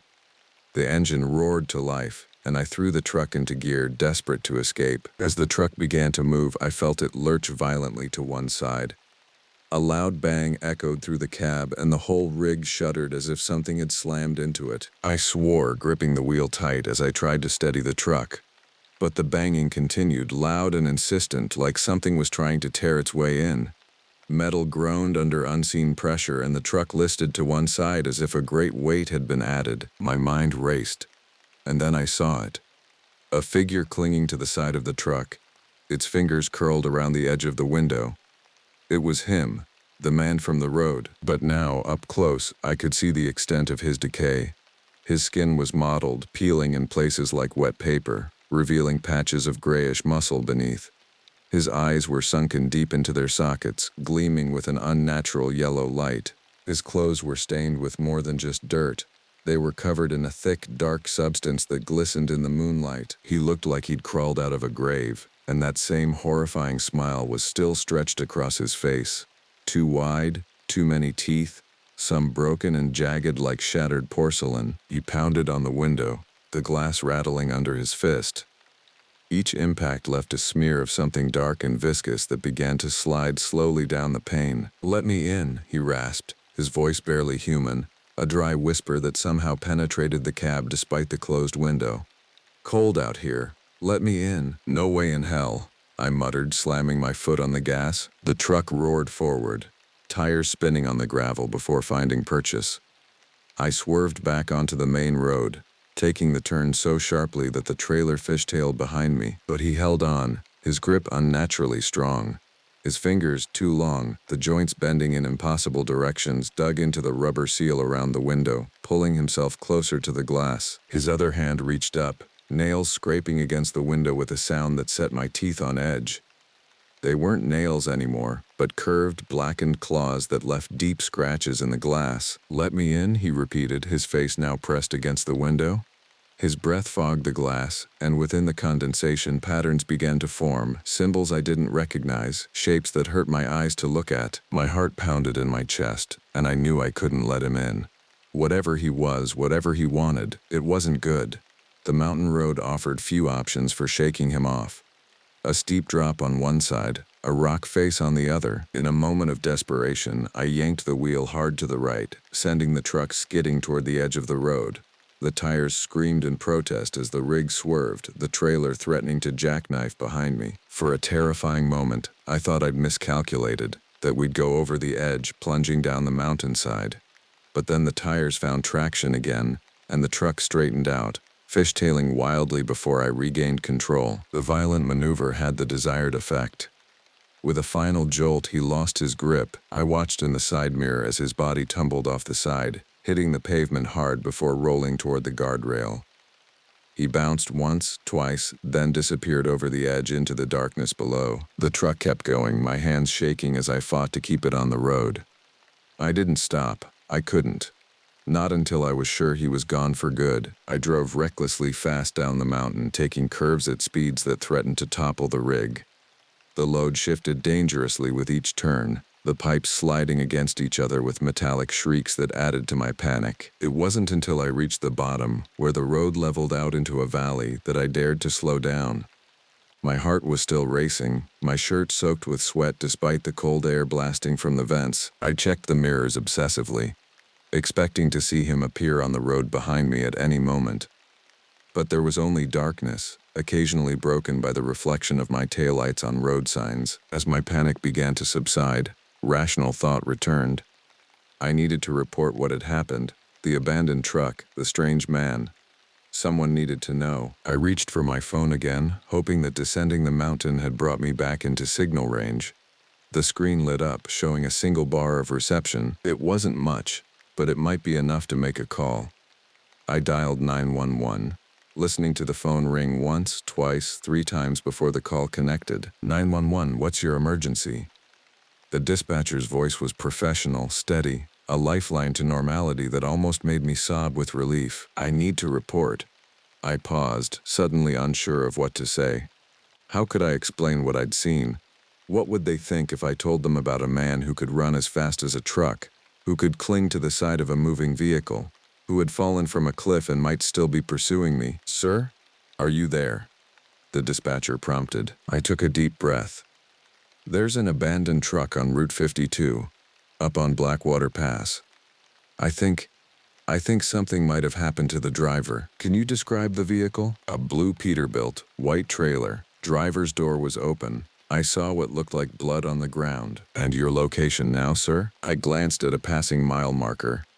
I'm heading east on Route 52, just past mile marker 87. And your name? I gave it to her, along with the company I drove for. All right, I'm dispatching a unit to check on the abandoned vehicle. Would you be willing to stop and wait for officers to take your statement? The thought of stopping, of sitting alone in my truck waiting for police who might take hours to arrive, sent a fresh wave of fear through me. I can't stop, I said, aware of how it might sound. I have a delivery schedule to keep. But I can meet them at the next town. How far to Milltown? There was a pause, the sound of typing. About 20 miles from your current location. I'll stop at the truck stop there. Jackson's, on the east side of town. I'll relay that information. Please drive safely. The call ended, and I was alone again with my thoughts and the endless road ahead. 20 miles to Milltown. 20 miles of winding road through forests and hills.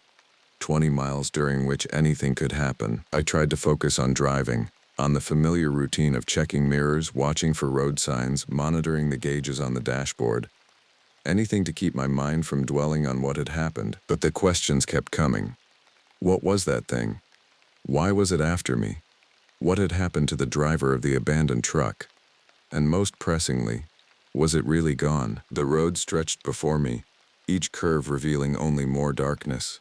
The trees crowded close to the pavement here, their branches forming twisted shapes that my headlights transformed into reaching arms and grasping hands. Every shadow held a potential threat. Every unexpected sound, the creak of the suspension, the rattle of the pipes in the trailer, the whistle of wind through a poorly sealed window, made me flinch. I was so focused on watching for danger from outside that I almost missed the change inside the cab. It started as a slight drop in temperature, the air growing colder despite the heater running at full blast. My breath began to fog in front of my face, small clouds that dissipated quickly in the artificial warmth. Then came the smell, that same sour, rotting odor I'd detected when I first encountered the man on the road. It filled the cab, growing stronger with each passing second until I was gagging, one hand pressed over my nose and mouth while the other gripped the wheel. The radio crackled again, but this time no voice came through. Instead, there was a sound like hundreds of insects chittering and buzzing, rising and falling in waves that seemed almost like language. And beneath it all, almost too quiet to hear, laughter. I jabbed at the radio's power button, desperate to silence it, but the sound continued. If anything, it grew louder, the buzzing now accompanied by a wet, squelching noise like something moving through mud. The temperature continued to drop.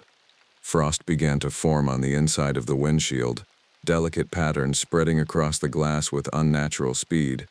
I turned the defroster to maximum, but it made no difference.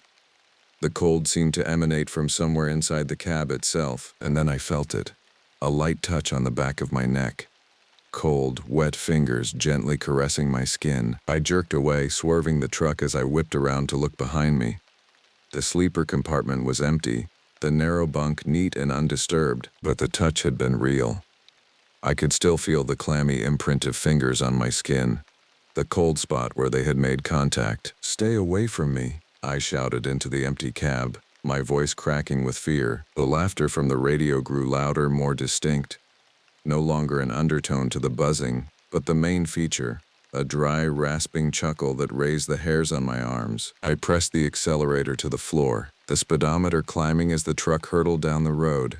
The frost on the windshield was spreading, obscuring my view. I leaned forward, frantically wiping at it with my sleeve, trying to maintain visibility. Through the clearing on the glass, I saw lights ahead, the outskirts of Milltown. The sight gave me a surge of hope. People, buildings, streetlights, safety. The truck's engine roared as I pushed it to its limits, the frame shuddering with the strain. The smell was overpowering now, making my eyes water and my stomach heave. I was so focused on reaching the town that I almost missed the figure standing in the middle of the road. He appeared without warning, directly in my path, the same man somehow intact despite his fall from the cliff. He stood perfectly still, that horrible smile fixed on his face, arms outstretched as if in welcome. I had no time to stop, no room to swerve. All I could do was brace for impact as the truck bore down on him at nearly 80 miles per hour. The collision never came. As the truck reached him, he simply dissolved. Like smoke dispersed by a strong wind, his form scattered into the darkness, leaving nothing behind. I gripped the wheel, knuckles white, breathing heavily as I tried to process what I'd just seen. Had he been there at all? Was my mind playing tricks on me? The frost on the windshield began to recede. The temperature in the cab slowly rose. The smell lingered but grew fainter with each passing minute. The radio fell silent. Ahead, the lights of Milltown grew brighter, promising sanctuary from the night's horrors. I reached Milltown just before 2 a.m., the truck's headlights illuminating the faded welcome sign at the town limits. The main street was deserted, storefronts dark and shuttered, the only signs of life coming from a 24-hour diner and the promised truck stop at the edge of town. Jackson's Truck Stop was a typical roadside establishment, a sprawling complex housing fuel pumps, a convenience store, showers, and a small diner. The parking lot was half full, a dozen or so trucks lined up in neat rows, their drivers presumably asleep in their cabs or taking advantage of the facilities inside. But worse yet, I pulled into an empty spot at the far end of the lot, positioning the truck so that I had a clear view of the entrance. If the police were coming to take my statement, I wanted to see them arrive. I cut the engine but left the key in the ignition. The sudden silence was both a relief and a new source of anxiety. Without the familiar drone of the engine, every small sound seemed amplified. The tick of cooling metal, the rustle of my clothes as I shifted in my seat, the distant hum of the truck stop's refrigeration units. I checked my phone. No missed calls, no messages. The signal was stronger here, 3 bars instead of 1. I considered calling the police again just to confirm they were still coming, but decided against it. They knew where to find me. The digital clock on the dashboard read 2:07 a.m. I'd been driving for nearly 20 hours straight, with only brief stops for fuel and bathroom breaks. The adrenaline that had kept me alert during my encounter with the strange man was fading, leaving behind bone-deep exhaustion that made my eyelids heavy. I knew I should go inside, get some coffee, stay awake until the police arrived. But the thought of leaving the relative safety of the cab, of walking across the dark parking lot alone, sent a fresh wave of fear through me. What if he was out there waiting? What if this brief respite was just part of his game? I shook my head, trying to dispel these thoughts. I was in a populated area now. There were people nearby, other drivers, staff working the night shift. I wasn't alone anymore. With that reassurance in mind, I gathered my courage and opened the door. The cold night air hit me like a slap, banishing some of my fatigue. I climbed down from the cab, my legs stiff from hours of sitting. The gravel crunched beneath my boots as I took a cautious step away from the truck, scanning the parking lot for any sign of movement. Nothing, just rows of parked trucks, a few cars near the entrance, and the steady glow of the truck stop's neon signs. I locked the truck and began walking toward the building, gravel giving way to smooth asphalt as I approached the main entrance. The automatic doors slid open with a pneumatic hiss, releasing a wave of warm air scented with coffee and fried food. The interior was brightly lit, a stark contrast to the darkness outside. A few people were scattered around the space, a cashier behind the counter, 2 truckers nursing coffees at a table, a cleaner mopping the floor near the bathrooms. Normal people doing normal things, unaware of the horrors I'd experienced just hours before. I made my way to the counter, ordered the strongest coffee they had, and took a seat at a booth near the window where I could watch the parking lot. The vinyl seat was cracked and worn, but it felt like luxury after the rigid truck seat. The coffee arrived quickly, brought by a waitress whose name tag identified her as Brenda. She was middle-aged, with dyed blonde hair pulled back in a tight ponytail and the weary eyes of someone who had worked too many night shifts. "You look like you've seen a ghost, honey," she said, setting the mug down in front of me. "Rough night on the road?" I managed a weak smile. "You could say that." She hesitated, as if waiting for me to elaborate. But when I didn't, she simply nodded and moved on to the next table. I sipped my coffee, the bitter liquid scalding my tongue but providing a welcome jolt of caffeine. Through the window, I could see my truck, sitting alone at the far end of the lot. It looked smaller from here, vulnerable somehow. As I watched, a police cruiser pulled into the lot, its light bar dark but its presence unmistakable. Relief washed over me. They had come. 2 officers emerged from the vehicle, both men in their 30s or 40s, with the confident stride of people accustomed to authority. They paused, scanning the lot, then headed toward the entrance. I raised a hand as they entered, catching their attention. They approached my booth, one hanging back slightly while the other took the lead. "You the truck driver who called about the abandoned vehicle on Route 52? The lead officer asked. His name tag read Welch. I nodded. "That's me. I'm Officer Welch. This is Officer Brody. Mind if we sit?" I gestured to the empty seats across from me, and they slid into the booth. Brody pulled out a notebook, pen poised to take notes. "We sent a unit up to check out that truck you reported," Welch began. "Found it right where you said it would be. Blue Peterbilt, white trailer." I leaned forward, anxious for information. "And? Was there any sign of the driver?" The officers exchanged a glance that made my stomach knot with dread. "No driver," Welch said finally. "But we did find blood. Quite a lot of it, actually. Both inside the cab and on the ground outside." I swallowed hard, the coffee suddenly sour in my stomach. I knew it. I knew something bad had happened there. "We're treating it as a potential crime scene," Brody added, speaking for the first time. His voice was deeper than Welch's, with a slight southern drawl. "Can you tell us exactly what you saw when you found the truck?" I recounted the discovery as clearly as I could. The open door, the scattered papers, the half-eaten sandwich, the dark stains beneath the truck. I left out the supernatural elements of my night, saying nothing about the impossible speed of the man who had chased me, or the way he had clung to my truck, or his apparent survival of a fall that should have killed him. They wouldn't have believed me anyway. The officers listened attentively, Brody noting down the details while Welch occasionally nodded encouragement. "And you didn't see anyone in the area?" Welch asked when I'd finished. "No hitchhikers, no other vehicles." I hesitated. Should I mention the man on the road? Would they connect him to what had happened to the missing driver? "There was a man," I said finally, walking along the road about 10 miles before I found the truck.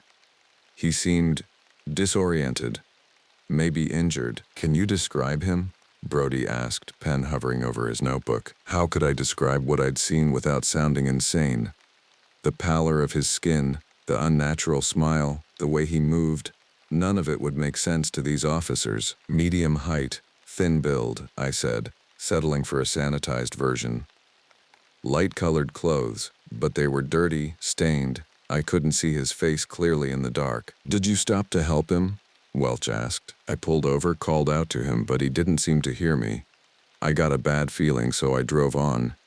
It wasn't entirely a lie, just a simplified version of events. "And you didn't see him again after that?" I shook my head, avoiding eye contact. "No, never saw him again." Welch studied me for a moment, his expression unreadable. I had the distinct impression he knew I wasn't telling the whole truth. "Well," he said finally, "we appreciate your report. We've got an APB out for the missing driver, Ben Russo, according to the trucking company. 48 years old, been with them for 15 years, no history of mental health issues, no reason to abandon his vehicle." The name hit me like a physical blow. Ben Russo. A real person, with a name, a history, a life. Someone who had encountered whatever I had on that road, but hadn't been as fortunate. "Is there anything else you can tell us?" Brody asked. "Anything at all that might help us find him?" I thought of the man's smile, the impossible speed, the cold touch on my neck inside the sealed cab. None of it was anything I could share with these officers. "No," I said, "nothing else." They left shortly after, giving me a card with their contact information in case I remembered anything else. I watched through the window as they returned to their cruiser, had a brief conversation, then drove away, leaving me alone with my thoughts and the remnants of my now cold coffee. I checked the time, 3:15 a.m. Too late to continue driving, especially in my exhausted state. I needed sleep, a real bed, not the cramped confines of the truck's sleeper compartment. The waitress, Brenda, was wiping down a nearby table. I called her over. "Is there a motel nearby? Somewhere I could get a room for the night?" She nodded, reaching into her apron pocket and extracting a small card. "Milltown Motel, just down the street. Nothing fancy, but the rooms are clean and they give a discount to truckers." She handed me the card. "Tell Stan that Brenda sent you." I thanked her, paid for my coffee, and headed back outside. The night air had grown colder, a light mist forming under the parking lot lights. I walked quickly back to my truck, started the engine, and followed the directions on the card to the motel. The Milltown Motel was a single-story structure built in the 1960s. Its once bright paint now faded to a dull beige. A flickering neon sign proclaimed vacancy in red letters. The parking lot was large enough to accommodate several trucks, with only 2 spots currently occupied. The office was a small room at one end of the building, illuminated by fluorescent lights that buzzed faintly. Behind the counter sat an elderly man with thinning white hair and thick glasses. Stan, presumably. He looked up as I entered, closing the paperback he'd been reading. "Need a room?" he asked, his voice gravelly from years of cigarettes. A half-empty pack sat on the counter beside an ashtray filled with butts. "Yes," I replied. "Brenda from the truck stop sent me." He nodded, reaching for a registration card. "Brenda's good people. You a trucker?" "Yeah. Just need a place to crash for the night. Room 7's available. Quiet end of the building, away from the road."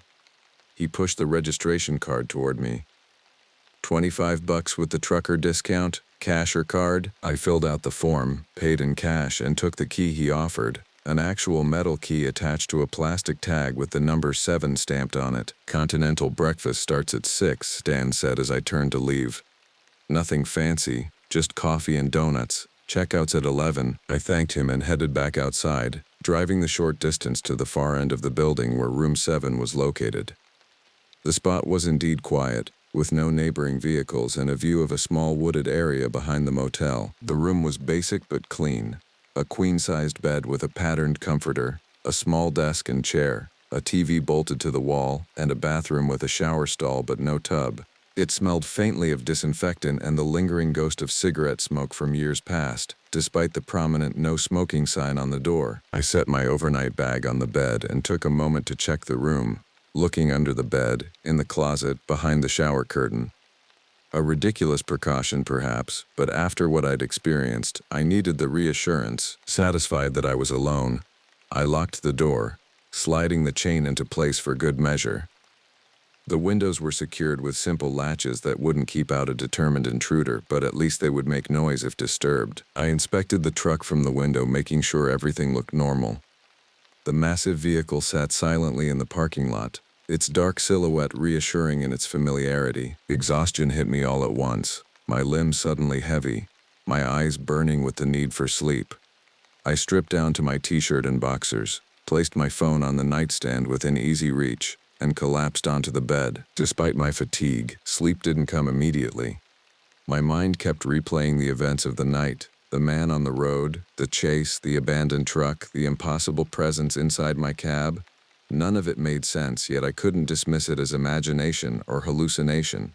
The experience had been too vivid, too terrifying. Eventually, the physical need for rest overcame my racing thoughts, and I drifted into an uneasy sleep filled with fragmented dreams of endless roads and pursuing shadows. I awoke with a start, disoriented by the unfamiliar room. Sunlight filtered through the thin curtains, casting the room in a warm glow that seemed at odds with the horrors of the previous night. For a moment, I wondered if it had all been a nightmare. The man, the chase, the abandoned truck.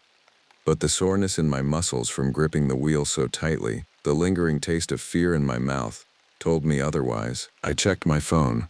10:17 a.m. I'd slept far longer than intended, missing the continental breakfast entirely. My stomach growled in protest, reminding me that I hadn't eaten since a hurried lunch the day before. I rose, stretching muscles stiff from tension and exertion. A hot shower helped wash away some of the physical discomfort, but did little for the unease that still clung to me like a second skin. As I dried off, I noticed something on the bathroom mirror, a smudge of condensation that hadn't evaporated with the rest. I wiped at it with my towel, but it remained as if it were on the other side of the glass. Upon closer inspection, I realized it wasn't random condensation at all, but a single word written in the fog: run. My heart skipped a beat. Had it been there when I entered the bathroom? Had I simply missed it in my exhausted state? I backed away from the mirror, the towel clutched to my chest like a shield.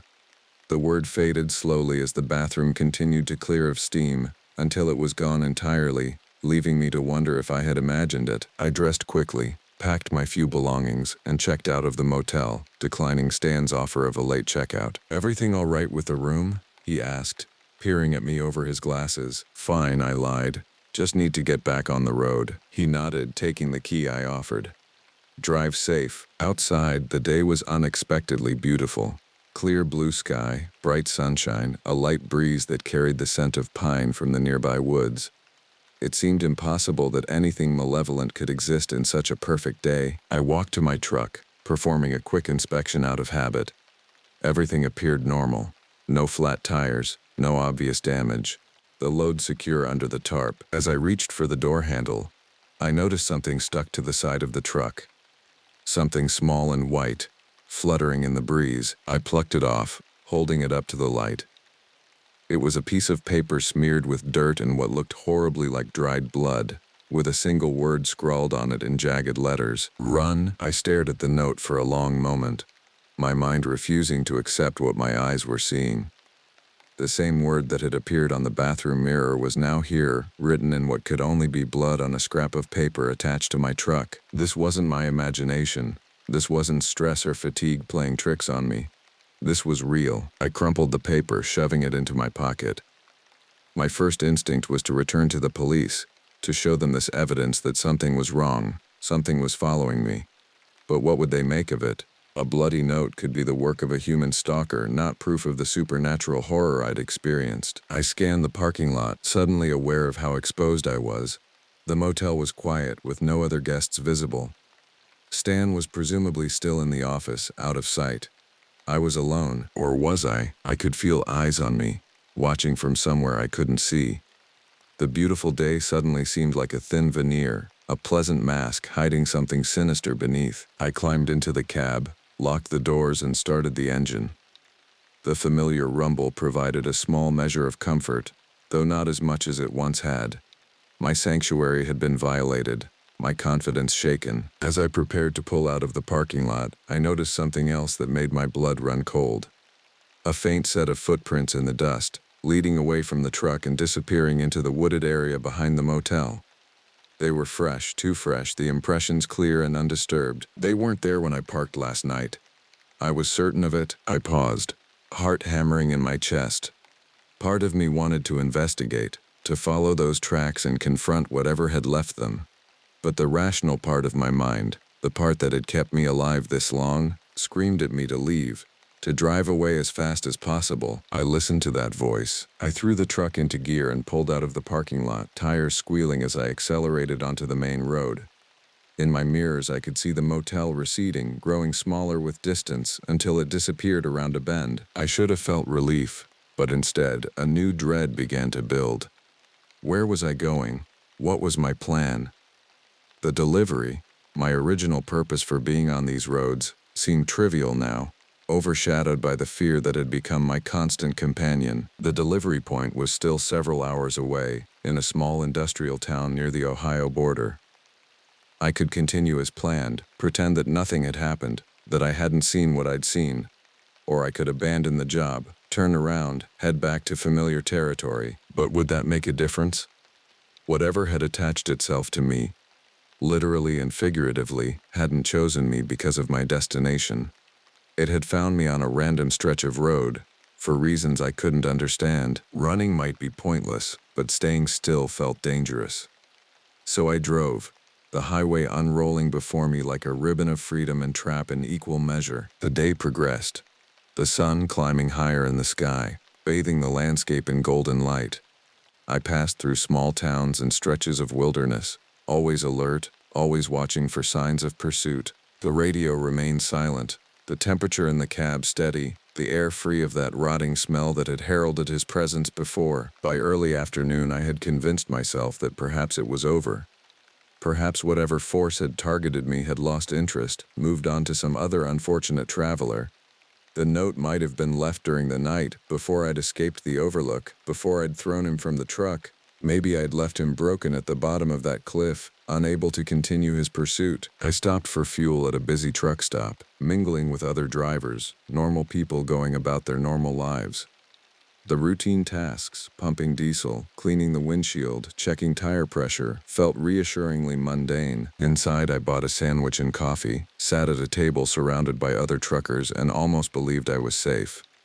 The conversations around me were typical road talk, complaints about dispatchers, stories of difficult loads, tips on avoiding way stations. No one mentioned strange encounters on dark roads or men who moved too fast, smiled too wide. I was just another driver, with just another load, on just another day. But as I returned to my truck, that fragile sense of normalcy shattered.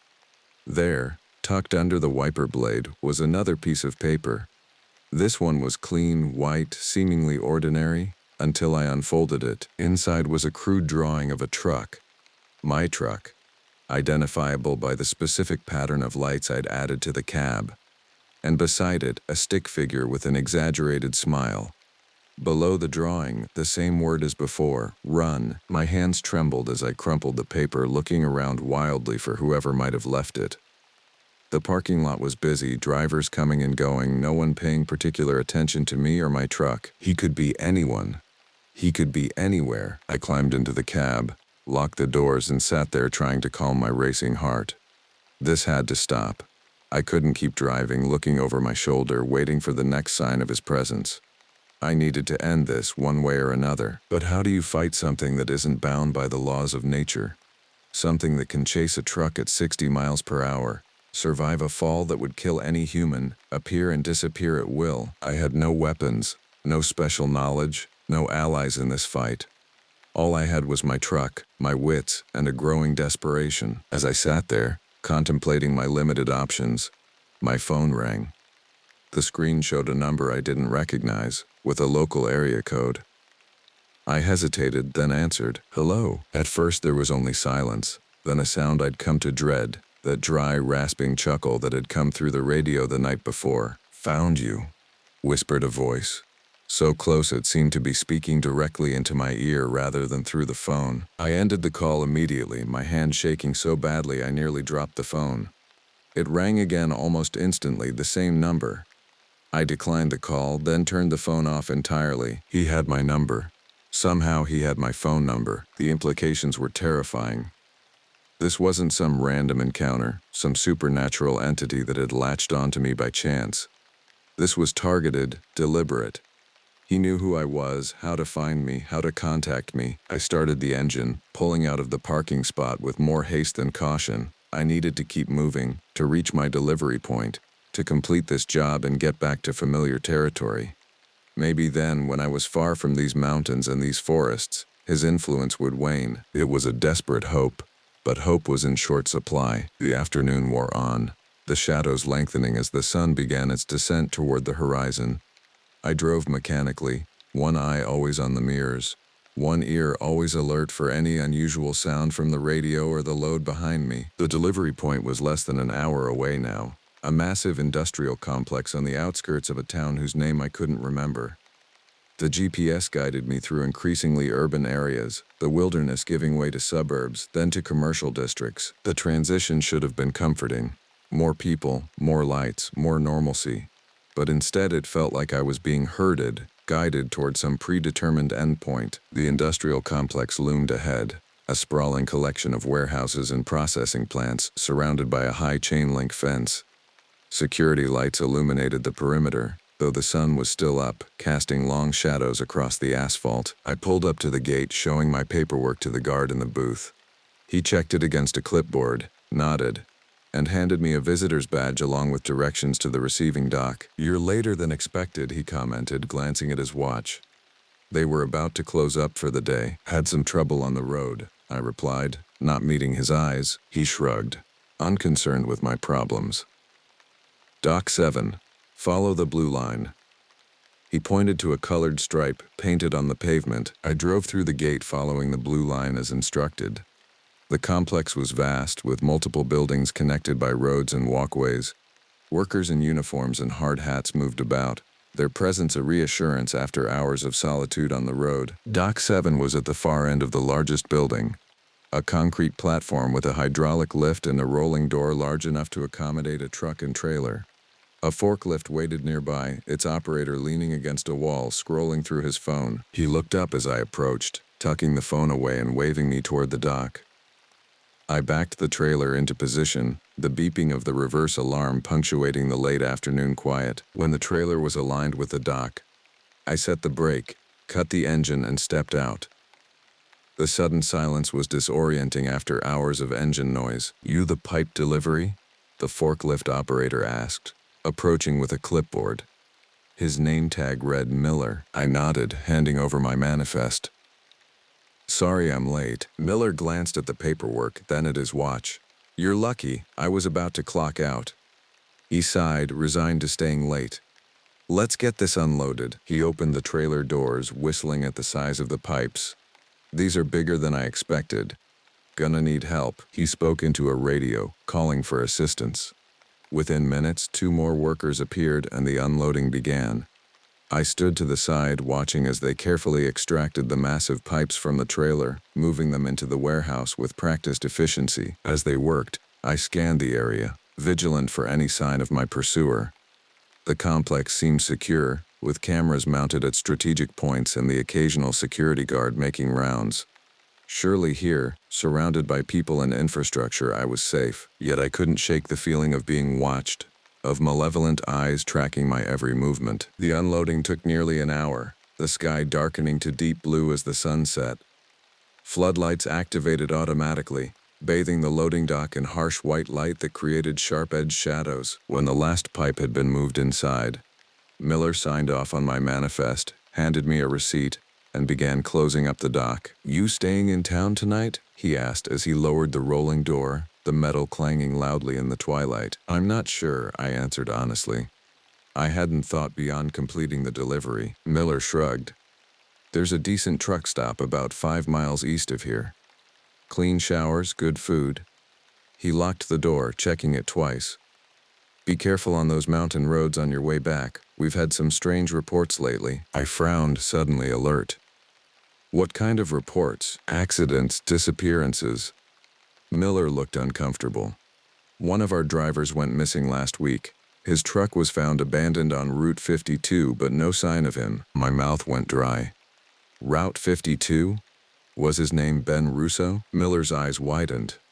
Yeah, how'd you know? I couldn't tell him the truth, that I'd found Ben's truck, that I'd reported it to the police, that I might know what had happened to him, that the same thing might be happening to me. I heard some truckers talking about it, I lied. At a stop earlier today, Miller studied me for a moment, then shook his head. Damn shame. Ben was a good guy, been making deliveries here for years. He sighed. Well, take care of yourself out there. He walked away, leaving me alone in the pool of light from the floodlights. The rest of the complex had grown quiet, most workers having ended their shifts while we were unloading. Only a few vehicles remained in the parking lot, and the security booth at the gate was now occupied by a different guard, this one older and less attentive than his daytime counterpart. I returned to my truck, now lighter without its load. The empty trailer made different sounds as I drove, hollow, echoing noises that seemed to amplify the silence rather than break it. As I approached the gate, I realized I had a decision to make. Turn east toward the truck stop Miller had mentioned, or west back toward home. East meant another night on the road, in territory that had already proven dangerous. West meant hours of driving through darkness through the very mountains where this nightmare had begun. Neither option appealed, but staying put seemed worse. So I turned west, back toward the mountains, back toward home. Better to face the danger while moving than to sit and wait for it to find me. The guard waved me through the gate with barely a glance, already focused on a small television mounted in his booth. As I pulled onto the main road, the industrial complex receded in my mirrors, its lights growing distant, then disappearing altogether as I rounded a bend. Darkness enveloped the truck, broken only by my headlights and the occasional street lamp. The road was quieter now, most commuters already home for the evening. I drove steadily, maintaining a speed just below the limit, alert for any sign of trouble. For the first hour, everything seemed normal. The radio played classic rock without interruption. The temperature in the cab remained comfortable, and the only smells were diesel and the lingering scent of fast food from my earlier meal. I began to hope, cautiously, that perhaps completing the delivery had broken whatever connection had formed between me and that thing. Perhaps the pursuit was tied to the cargo, not to me personally. That hope died as I reached the foothills of the mountains. It began with a flicker of the dashboard lights. So brief I might have imagined it if I hadn't been watching for exactly this kind of sign. Then came the drop in temperature, subtle at first, then more pronounced until I could see my breath forming small clouds in front of my face. The radio died mid-song, replacing Creedence Clearwater Revival with that now familiar static. And beneath it, almost too quiet to hear, that dry, rasping chuckle. No, I whispered, gripping the wheel tighter. Leave me alone. The laughter grew louder, more distinct. No longer coming from the radio, but from somewhere inside the cab itself. From everywhere and nowhere at once. And then in the rearview mirror, a movement in the empty space behind my seat. A shape forming out of darkness, solidifying into a now familiar figure. He sat in the sleeper compartment, legs crossed casually, that horrible smile stretched across his face. His eyes reflected the dim light of the dashboard, glowing yellow like a cat's. Hello again, he said, his voice like leaves rustling over a grave. Did you think I was gone? I kept my eyes on the road, refusing to look directly at him, as if acknowledging his presence would somehow grant him more power. What do you want from me? I asked, surprised by the steadiness of my own voice. He chuckled, the sound sending ripples of cold through the cab. What does anyone want? Company, conversation, a friend for the journey. We're not friends. Not yet, he agreed amiably, but we will be. We have so much road ahead of us. I risked a glance in the mirror. He had leaned forward, his face now closer to mine, that smile never faltering. His skin looked worse than before, patches missing entirely, revealing glistening muscle or, in places, white bone beneath. You're not real, I said. More to convince myself than him. He laughed again, louder this time. Tell that to Ben Russo. He didn't think I was real either, until I proved it to him. The mention of Ben sent a spike of terror through me. What did you do to him? I befriended him, the thing said, moving closer still. I could feel his breath on my neck now, cold and damp. Just as I'm befriending you. He resisted at first, just as you're resisting. But in the end, he understood. Understood what? I asked, my voice barely a whisper. The thing leaned in, his lips nearly touching my ear. That the road never ends, that once you start driving, you never really stop. That's the secret, you see. The road goes on forever, and so do we. I shuddered, pulling away from him as far as the confines of the cab would allow. You're not making any sense, aren't I? He gestured toward the windshield, toward the road unfolding in my headlights. Look around you. Has anything really changed? The scenery shifts, the cargo comes and goes, but you remain, always moving, never arriving? Isn't that what drew you to this life? The eternal journey? I didn't answer, couldn't answer. Because despite the madness of his words, there was a kernel of truth in them that resonated uncomfortably within me. Ben understood in the end, the thing continued, settling back in the sleeper compartment. Once I showed him the truth, he embraced it, embraced me. We're together now, he and I, part of the road. You killed him, I said flatly. The thing's smile widened impossibly, splitting his face almost in half. No one ever really dies on the road. They just keep driving. I gripped the wheel tighter, knuckles white with tension. I'm not Ben. I'm not going to end up like him. No, the thing agreed, its voice almost gentle. You'll end up like me. The words hung in the air, a promise and a threat combined. I tried to focus on driving, on the physical act of controlling the truck, but my mind was racing, trying to make sense of what was happening. Why me? I asked finally. Why did you choose me? The thing laughed again, but this time there was a note of surprise in it. Choose you? Oh, my friend, you have it backwards. You chose this road that I've haunted for decades, collecting those who belong to it. You came to me just as Ben did, just as all the others did. Others? I repeated, a new horror dawning. How many? He spread his hands. The gesture oddly human despite the elongated fingers, the blackened nails. Enough to keep me company. Not enough to satisfy. Never enough. The implication was clear. I was just the latest in a long line of victims, truckers who had traveled this road and never really left it. What happens now? I asked, trying to keep my voice steady. Now? The thing leaned forward again, his face appearing beside mine, reflected in the windshield glass. Now we drive. Forever. As he spoke, the road ahead seemed to stretch, to distort, the lines blurring and shifting until it no longer looked like a normal highway but an endless twisting path that folded back on itself in impossible ways. This isn't real, I insisted, blinking hard, trying to clear my vision. This is some kind of hallucination. Reality is overrated, the thing whispered. The road is the only truth, and I am the road. His hand, cold and damp, came to rest on my shoulder. I could feel the weight of it, the pressure of each finger digging into my flesh through my shirt.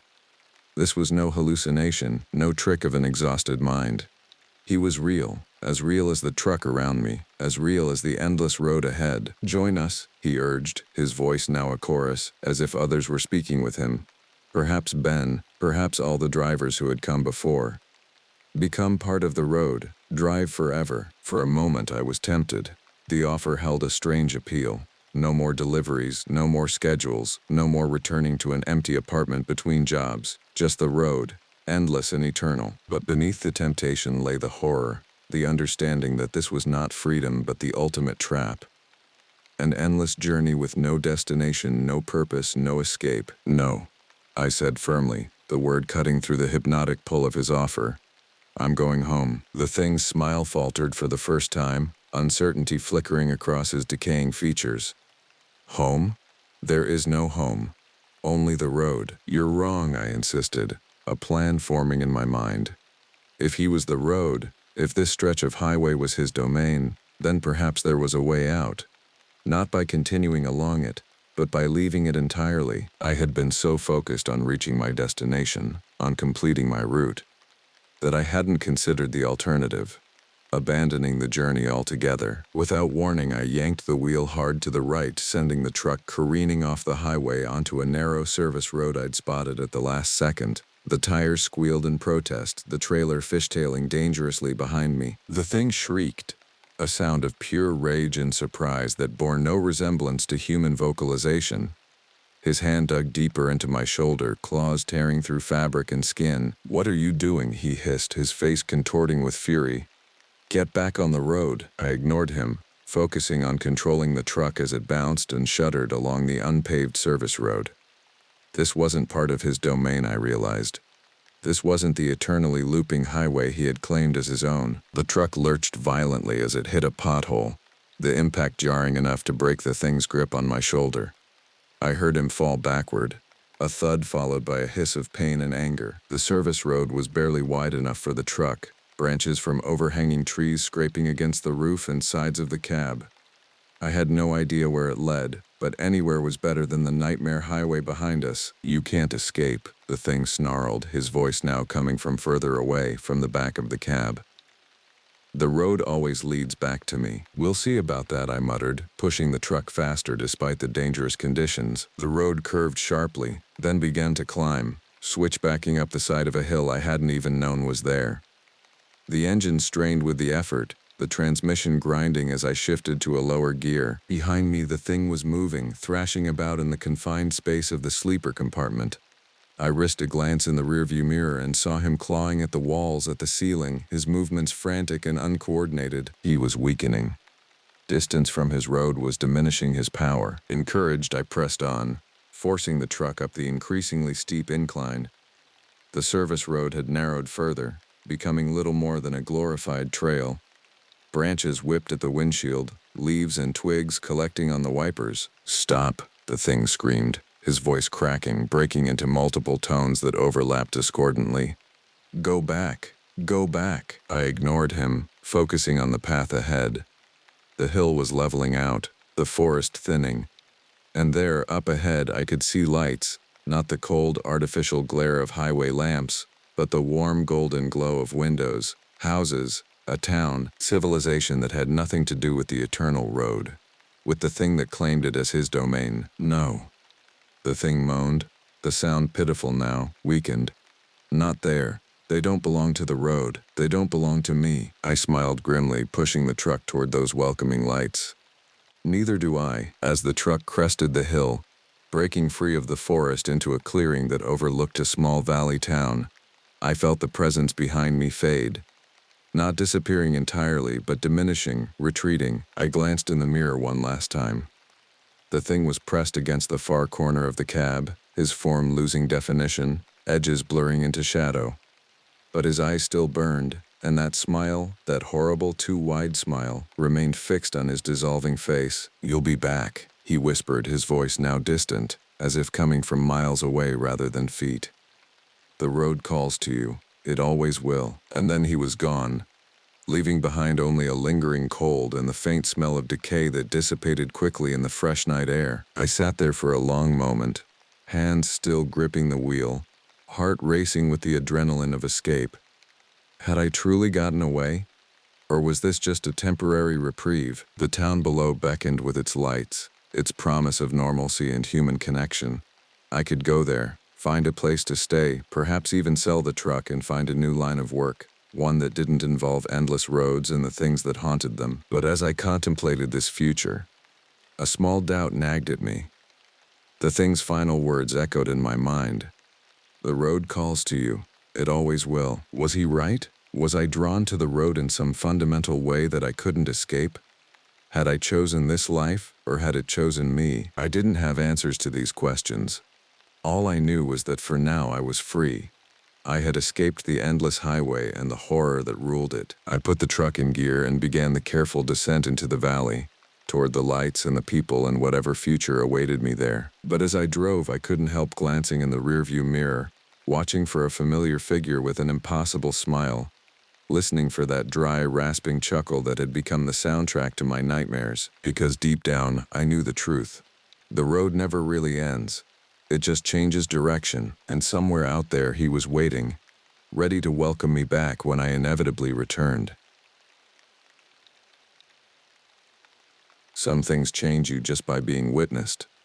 What I saw in those woods rewrote the very architecture of my nightmares, carved itself into my DNA like a virus of memory that reproduces every time I close my eyes. The forest keeps its secrets, but sometimes those secrets crawl out, wearing faces that used to belong to someone else. The radio crackled with static at 3:47 a.m., pulling me from the restless sleep that had become my only companion in the ranger station. I'd been stationed at the Kaibab National Forest for 7 years, long enough to know that calls this late meant something had gone wrong in ways the daylight world couldn't fix. "Ranger Bennett, we've got reports of unusual activity near the 9 Mile Valley Trail junction," came the voice of Harrison, our district coordinator. His usually steady tone carried an edge that made my stomach clench. "Missing hiker, name of Vincent Castellanos, last seen 3 days ago near the old mining claims." I pulled on my boots, their familiar weight grounding me against the growing unease. The forest at night was a different creature entirely, one that breathed with the rustling of 10,000 leaves and whispered with the calls of creatures most people never saw. But this felt different. The silence outside my station window was too complete, too deliberate. "Any search teams deployed?" I asked, checking my gear with the mechanical precision that comes from years of routine. "Negative. Local PD wants Forest Service to take point on this one. Seems there've been complications with the other searches." That pause spoke volumes. In my experience, complications in the wilderness usually meant one of two things. Someone had encountered something they couldn't explain, or they'd found something they wished they hadn't. The drive to 9 Mile Valley took 43 minutes along winding forest roads that seemed to grow narrower with each passing mile. My headlights carved tunnels through the darkness, illuminating pine trunks that stood like silent sentinels, their bark scarred by decades of wind and weather.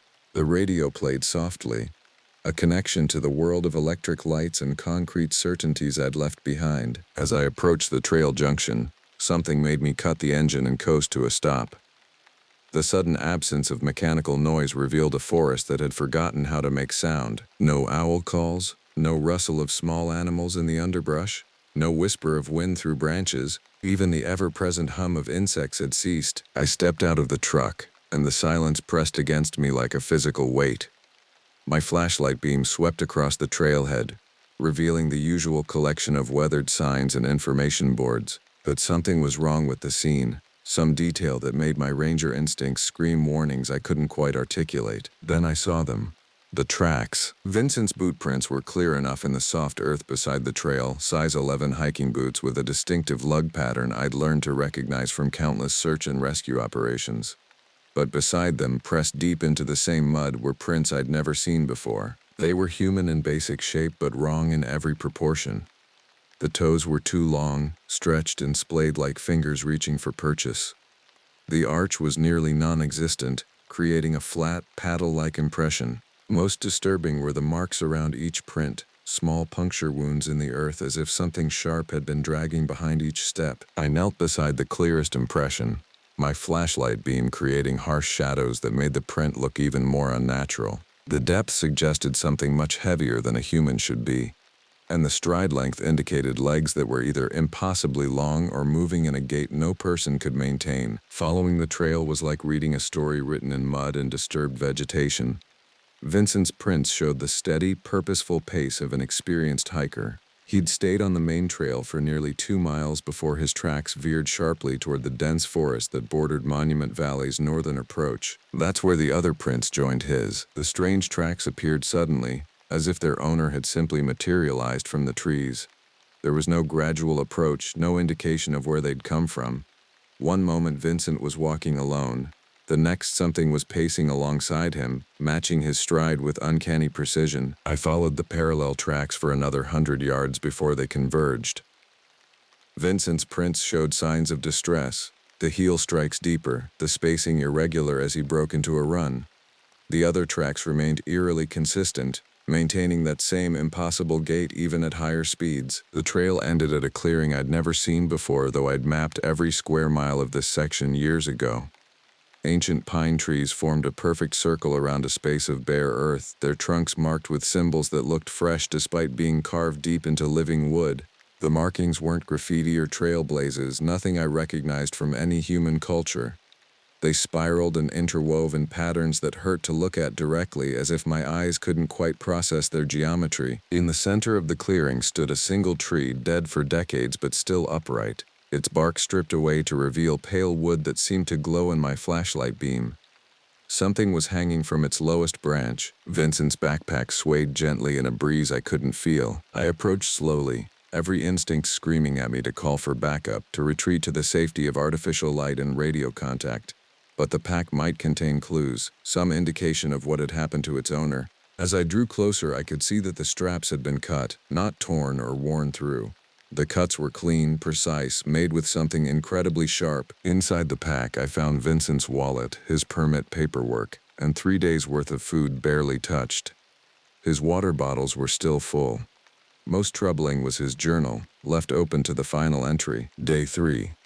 Something's been following me since yesterday morning. Can't see it clearly, but I can hear it moving in the trees. It matches my pace exactly, stops when I stop. The sound isn't right though, like someone trying to walk on legs they don't understand. Maya always said I had too much imagination, but this isn't imagination, this is something else. Found some kind of clearing near the old mining claims. Local legends mention this area. Stories about things that live between the skin and the soul. Thought they were just campfire tales, but the Navajo guides at Four Corners Country warned tourists away from this region for a reason. It's getting dark. Going to make camp and try to get a better look at whatever's been shadowing me. If something happens to me, tell Elena I loved her. Tell her the thing that wears my face isn't me. The journal entry was dated 2 days ago. I closed the book with hands that had developed a fine tremor. The silence around me feeling less like absence now and more like anticipation. Something was watching from the tree line. I could feel its attention like a physical touch. When I turned my flashlight toward the forest edge, the beam seemed to grow weaker, swallowed by darkness that moved with purpose. That's when I heard Vincent's voice calling my name from somewhere deep in the woods. The problem was, Vincent's voice was coming from 3 different directions at once, and none of them sounded quite right.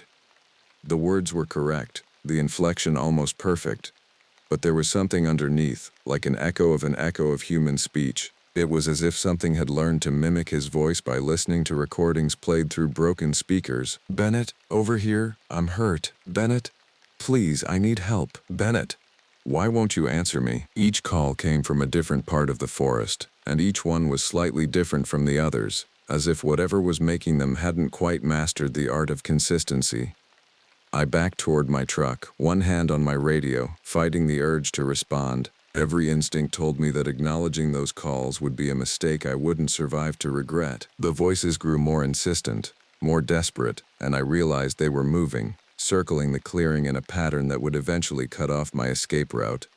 But there was something else now, a 4th voice that made my blood freeze in my veins. It was my own voice, calling back to the others. Vincent, where are you? I'm coming to help. I wasn't speaking.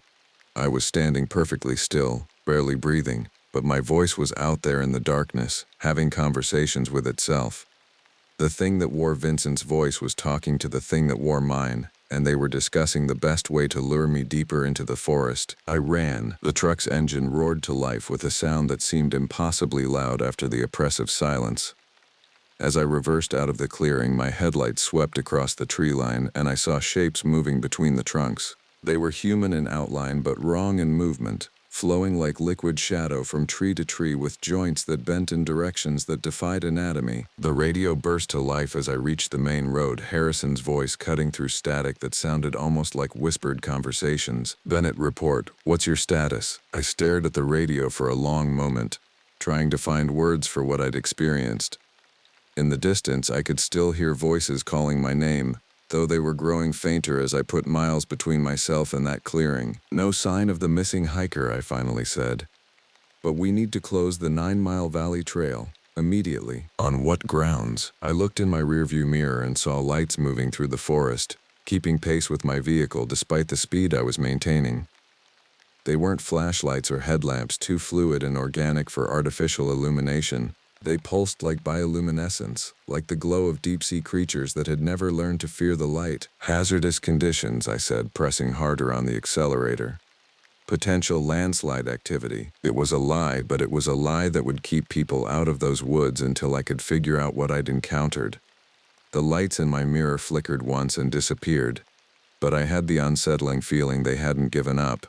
merely changed tactics. By the time I reached the ranger station, dawn was beginning to paint the eastern sky in shades of gold and amber. The ordinary colors of sunrise had never looked so beautiful, so reassuring. I sat in my truck for several minutes watching the forest wake up around me, listening to the return of normal sounds. Birds began their morning songs, insects resumed their endless humming, and the wind picked up enough to set the branches in motion. Everything was exactly as it should be, except for the knowledge that something wearing Vincent's face was still out there in the woods, learning how to be human by practicing with voices stolen from the lost. The official report took me 3 hours to write, and I lied in every paragraph. Missing hiker Vincent Castellanos, last seen near 9 Mile Valley Trail Junction. Search hampered by unstable ground conditions and potential rockfall hazard. Trail closed pending geological survey. I'd become fluent in bureaucratic fiction, crafting narratives that would satisfy oversight committees while keeping the truth buried under layers of procedure and protocol. The real story would never see the inside of a filing cabinet. Some knowledge was too dangerous to document. Harrison called at noon, his voice carrying the weight of 20 years in wilderness management. Got your report, Bennett. Geological survey might take weeks to coordinate. You sure about those ground conditions? Dead certain. I stared out the station window at the forest, watching for movement that didn't belong. Trail's not safe for civilian traffic. Understood. I've got a team coming down from Flagstaff tomorrow to help with the search. Silas Ravencroft and Damian Knox, both experienced with technical rescue operations. My stomach clenched. More people meant more variables, more opportunities for whatever was out there to add new voices to its collection. Might be better to keep this small scale for now, just until we get a better handle on the situation. Department's getting pressure from the family. Vincent's fiancée Elena has been calling every hour since we reported him missing. She's driving down from Phoenix with some of his friends, wants to join the search effort. Elena, the name from Vincent's journal entry, the woman he'd wanted to know he loved her. My hands shook as I wrote down the details, imagining her voice added to the chorus I'd heard in the darkness. The afternoon passed slowly, filled with the routine maintenance tasks that kept a ranger station operational. I checked equipment, updated trail maps, and responded to radio calls from other districts. Normal work that felt increasingly surreal against the backdrop of what I'd experienced. Every shadow seemed deeper, every silence more loaded with possibility. At 4 p.m., Zachary Cole from the Walker Lake station called with news that made my blood run cold. Bennett, got a weird situation up here. Hiker came down from the high country this morning, claims he had a conversation with you yesterday evening. Problem is, you were logged out on patrol near 9 Mile Valley at the time he says this happened. I set down the maintenance manual I'd been pretending to read. What kind of conversation? According to him, you warned him away from the northern trails, said there'd been dangerous animal activity in the area. Thing is, he described you perfectly, right down to that scar on your left hand from the chainsaw incident 3 years ago. The scar was from a training exercise. A momentary lapse in concentration that had left a thin white line across my knuckles. I'd never mentioned it in any report, and it wasn't visible unless someone was standing close enough to shake hands. Did he say anything else? Yeah, that's the strange part. He said you seemed different somehow, like you were having trouble remembering how to talk. Words came out in the wrong order sometimes, and you kept tilting your head like you were listening to something he couldn't hear. I thanked Zachary and hung up, the implication settling around me like a shroud. The thing in the forest wasn't just mimicking voices anymore. It was learning to wear faces, to become the people it encountered. And it was getting better at the performance. Evening brought no relief from the growing tension. I'd barricaded myself in the station, checking and rechecking locks on doors that had never needed them before. The radio remained silent, which was somehow worse than any emergency call could have been. At 11 p.m., headlights swept across the station windows and a vehicle pulled into the parking area. I watched through the curtains as 3 people emerged from a Honda Civic with Phoenix plates. The woman was tall and dark-haired, moving with the purposeful stride of someone who'd driven 7 hours on determination alone. Behind her came 2 men, one carrying what looked like professional camera equipment. Elena had arrived. I met them at the door, studying their faces for any sign of the wrongness I'd learned to recognize. But these were genuine humans carrying the distinctive tension and worry of people facing the unknown. "Are you Ranger Bennett?" Elena's voice was steady, but I could see the strain around her eyes. "I'm Elena Vasquez, Vincent's fiancée. These are his friends, George Patterson and Tyler Chen. We want to help with the search." "Ma'am, I appreciate your concern, but the area where Vincent was last seen is currently closed due to safety hazards. We've got professional search teams." "No." The word came out sharp, carrying months of frustration and 3 days of growing fear. "I've been getting the runaround from your department since Tuesday. Dangerous conditions, geological surveys, equipment delays. Vincent's been missing for 4 days, and I haven't seen any evidence of these professional search teams." George stepped forward, a camera hanging around his neck like a badge of authority. "We're not amateurs. Tyler and I run a wilderness survival blog. We've covered dozens of search operations. Vincent was documenting his trip for our site. We know exactly where he was planning to go." That was news to me. If Vincent had been creating content for a survival blog, there might be photos, videos, some record of what he'd encountered. What kind of documentation? Tyler pulled out a tablet, swiping through files with the efficiency of someone who lived through screens. Daily photo logs, GPS coordinates, video diary entries. He was supposed to check in every evening, upload content to our shared server. Last entry was Monday night. Coordinates place him right at the edge of the restricted area. He showed me the screen. Vincent's familiar face smiling at the camera against a backdrop of pine trees. The timestamp read Monday, 11:47 p.m. Vincent looked tired but healthy. No sign of the distress that would creep into his journal entries. "I'm planning to explore some of the old mining claims tomorrow," Vincent's recorded voice said. "Local stories mention this area in connection with some interesting folklore. The Navajo consider this region spiritually significant, and there have been persistent reports of unusual phenomena dating back to the original territorial surveys." The video continued for several minutes, Vincent discussing his planned route and the historical significance of the mining claims. He was articulate, enthusiastic, completely unaware of what was waiting for him in the darkness beyond his campfire. "There's more," Tyler said, swiping to the next file. This was uploaded automatically from his phone at 2:17 a.m. Tuesday morning. The new video was much shorter, just 37 seconds of darkness interrupted by the glow of a phone screen. Vincent's face appeared briefly, illuminated by the display, but something was wrong with the image quality. The phone kept shifting focus as if it couldn't decide what to prioritize. "Something's out there," Vincent whispered to the camera. "Been hearing voices for the last hour, people calling for help. But I'm alone out here. At least I thought I was. The voices sound familiar, like people I know. But they're coming from all directions." Static interference began to creep into the audio, making Vincent's words harder to understand. The image quality deteriorated further, pixels fragmenting into patterns that hurt to look at directly. "Maya?" Vincent called to something off camera. "Maya, is that you?" The video cut off abruptly. Elena was staring at the screen with an expression of growing horror. "Maya is his sister. She lives in Denver, hasn't spoken to Vincent in months. There's no way she could have been out there." George was already pulling up another file. This one uploaded Wednesday at 4:33 a.m. "There's one more. But it's different." The final video was corrupted, the image a chaos of shifting colors and geometric patterns that seemed to move independently of the screen's refresh rate. The audio was even worse, Vincent's voice layered over itself in impossible harmonies, speaking words that didn't quite form coherent sentences. But underneath the corruption, I could hear other voices. Harrison's steady baritone, Zachary's distinctive laugh, my own voice, saying things I'd never spoken, and in the background, barely audible beneath the electronic distortion, was the sound of something breathing that had too many lungs. Elena was crying now, quiet tears that reflected the station's fluorescent lights. What happened to him out there? I looked at these 3 people, genuine in their grief and determination, and realized I faced an impossible choice.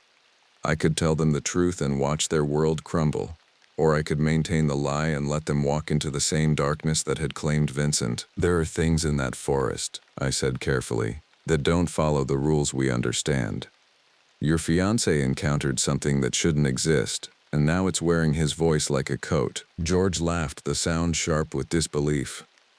"Come on, Bennett. We're talking about a missing person, not some urban legend. Then explain the videos.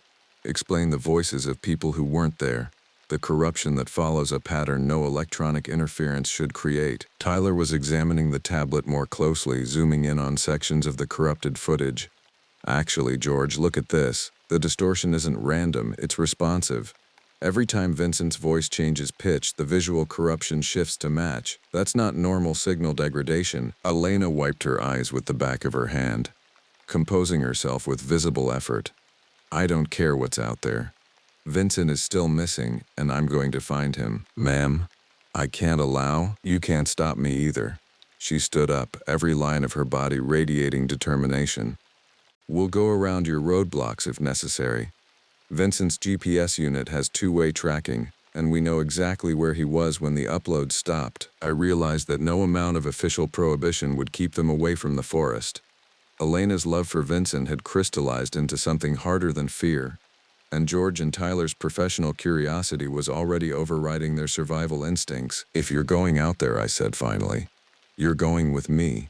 And you're going to follow my instructions exactly, no matter how strange they seem. Elena nodded immediately. George and Tyler exchanged glances before agreeing. I spent the next hour explaining the rules that might keep them alive. Never respond to voices calling from the forest, no matter how familiar they sounded. Never separate from the group, even for bathroom breaks. If someone starts acting strangely, assume they're not who they appear to be. And if I tell them to run, they run without question or hesitation. As we prepared our gear for the morning expedition, I caught sight of my reflection in the station window. The face looking back at me was my own, but something in the expression was wrong, subtly off in ways I couldn't articulate. It was as if I was looking at an almost perfect photograph, one that captured every detail except the essential humanity behind the features. The reflection smiled at me, and I realized I wasn't smiling at all. Outside, something that sounded exactly like Elena was calling Vincent's name from the direction of 9 Mile Valley, and the voice that answered sounded exactly like mine. We left the station at dawn, 4 people walking into a forest that had learned how to lie. Elena led the way with the determined stride of someone who'd spent 3 sleepless nights planning this moment. George and Tyler flanked her, their camera equipment creating a metallic symphony with each step. I brought up the rear, hyper-aware of every sound, every shadow, every movement in my peripheral vision. The forest was performing normalcy with the skill of a seasoned actor. Birds sang their morning songs, insects hummed in the undergrowth, and sunlight filtered through the pine canopy in patterns that would have been beautiful under different circumstances.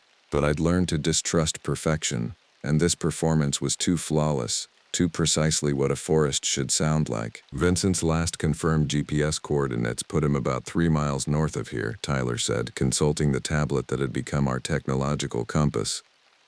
The trail splits near Carter's Ridge, but his route follows the old mining road toward the valley floor. George was filming continuously, his camera capturing everything with the dedication of someone who believed documentation could transform mystery into manageable fact. Water's good, weather's perfect, visibility's excellent. If Vincent's injured out here, we'll find him. Elena hadn't spoken since we left the parking area, but her pace never wavered.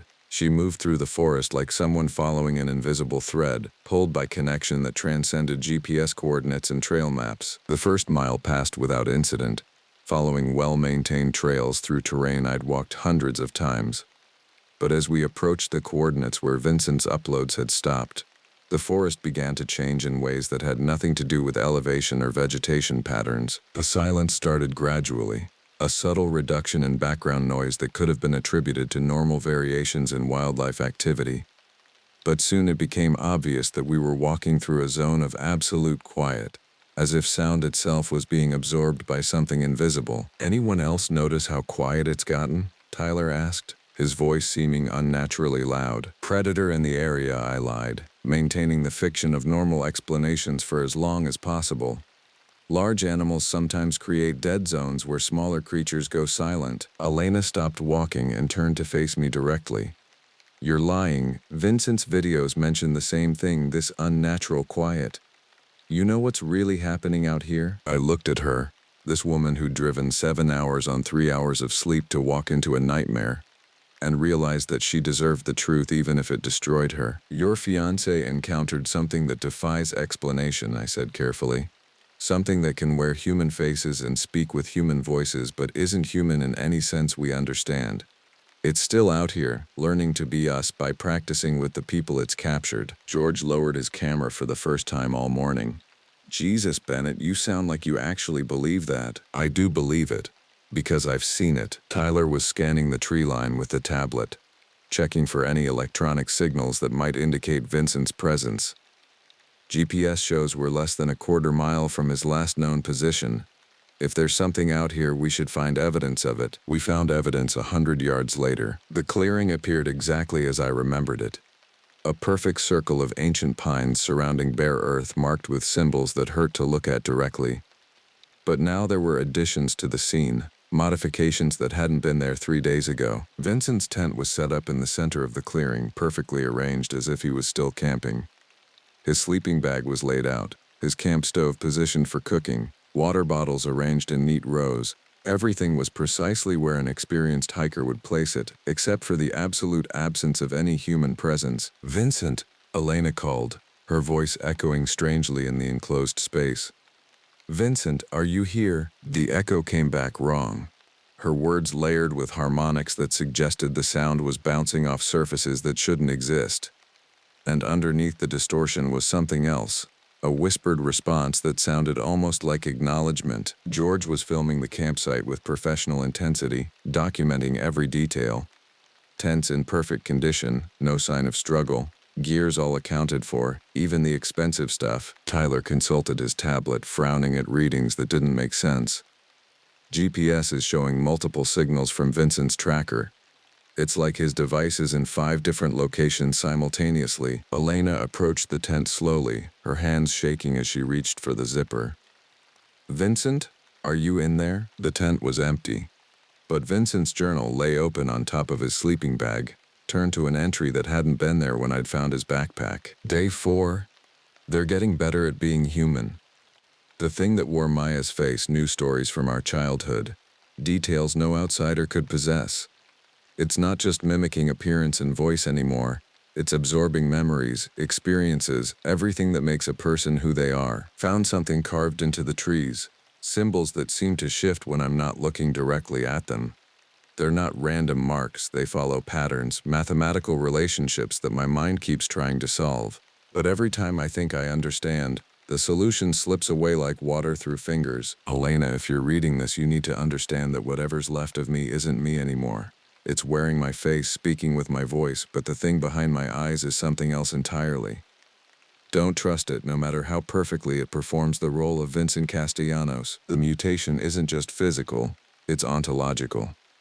It changes what it means to be human by becoming human, one stolen identity at a time. Elena was reading over my shoulder, her breathing becoming increasingly ragged as she processed Vincent's words. This wasn't in his journal before. He's still alive, still writing. "Ma'am, I don't think..." "Vincent," Elena called again, louder this time. "Vincent, I know you can hear me. Where are you?" This time the answer came from directly behind us. "Elena? Is that really you?" We turned as one to see Vincent Castellanos standing at the edge of the clearing, looking exactly as he had in his last video. He was tired and dirty, his clothes torn from days in the wilderness, but undeniably alive and human. Elena ran toward him with a cry of relief, but I caught her arm before she'd taken 3 steps. "That's not Vincent," I said quietly. "What are you talking about?" she demanded. "Look at him. It's obviously..." "Look at his shadow." Vincent's shadow fell wrong, too long for the angle of the sun, and split into segments that moved independently of his body. As he walked toward us, the shadow writhed like a living thing, reaching ahead of him with tendrils that seemed to taste the air. "Elena, why won't you come to me?" Vincent asked. And his voice carried perfect emotional resonance, the exact mixture of relief and hurt that the real Vincent would have felt. "I've been waiting for you." George had his camera trained on the approaching figure, and Tyler was staring at his tablet with an expression of growing horror. "The GPS signals are converging," he whispered. "All 5 tracker locations are moving toward us." "Elena, please." Vincent extended his arms, and I could see that his fingers were too long, stretched like taffy but somehow maintaining the appearance of normal proportions. "I've missed you so much," Elena was crying, torn between recognition and revulsion. The thing that wore Vincent's face was perfect in every detail except for the small inconsistencies that marked it as an imitation. The way it blinked too frequently, as if remembering to perform the action. The subtle wrongness in its gait, as if it was concentrating on walking upright. "Where have you been?"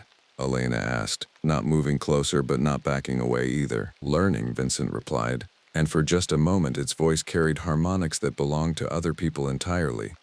"Learning how to be human. It's more complicated than you might think." That's when I saw the others. They emerged from the forest like variations on a theme. 5 different versions of Vincent Castellanos, each one slightly different from the others. Some were taller, some shorter. Their faces varied in subtle ways, as if someone had been practicing drawing the same portrait over and over, getting closer to accuracy with each attempt. George was turning in slow circles, filming the approaching figures with the detached focus of someone whose mind had simply stopped processing what his eyes were seeing. "This isn't possible," he kept repeating. "This isn't possible." Tyler had backed against one of the ancient pines, his tablet forgotten in his hands. The screen showed a GPS map covered in tracking signals. Dozens of Vincent's device scattered across impossible coordinates. "Elena." All 5 Vincents said simultaneously, their voices creating harmonies that no human throat could produce. "We've been waiting for you." Elena was shaking now, her love for Vincent warring with the evidence of her senses. "Which one is real?" "We're all real," they replied in unison. "We're all Vincent. We remember loving you, remember the way you laugh when you're nervous, remember the scar on your shoulder from the bicycle accident when you were 7. That last detail broke something inside Elena. She collapsed to her knees, sobbing with the sound of someone whose world had just been revealed as an elaborate lie. I drew my sidearm, knowing it would be useless against whatever we were facing but needing the familiar weight in my hands.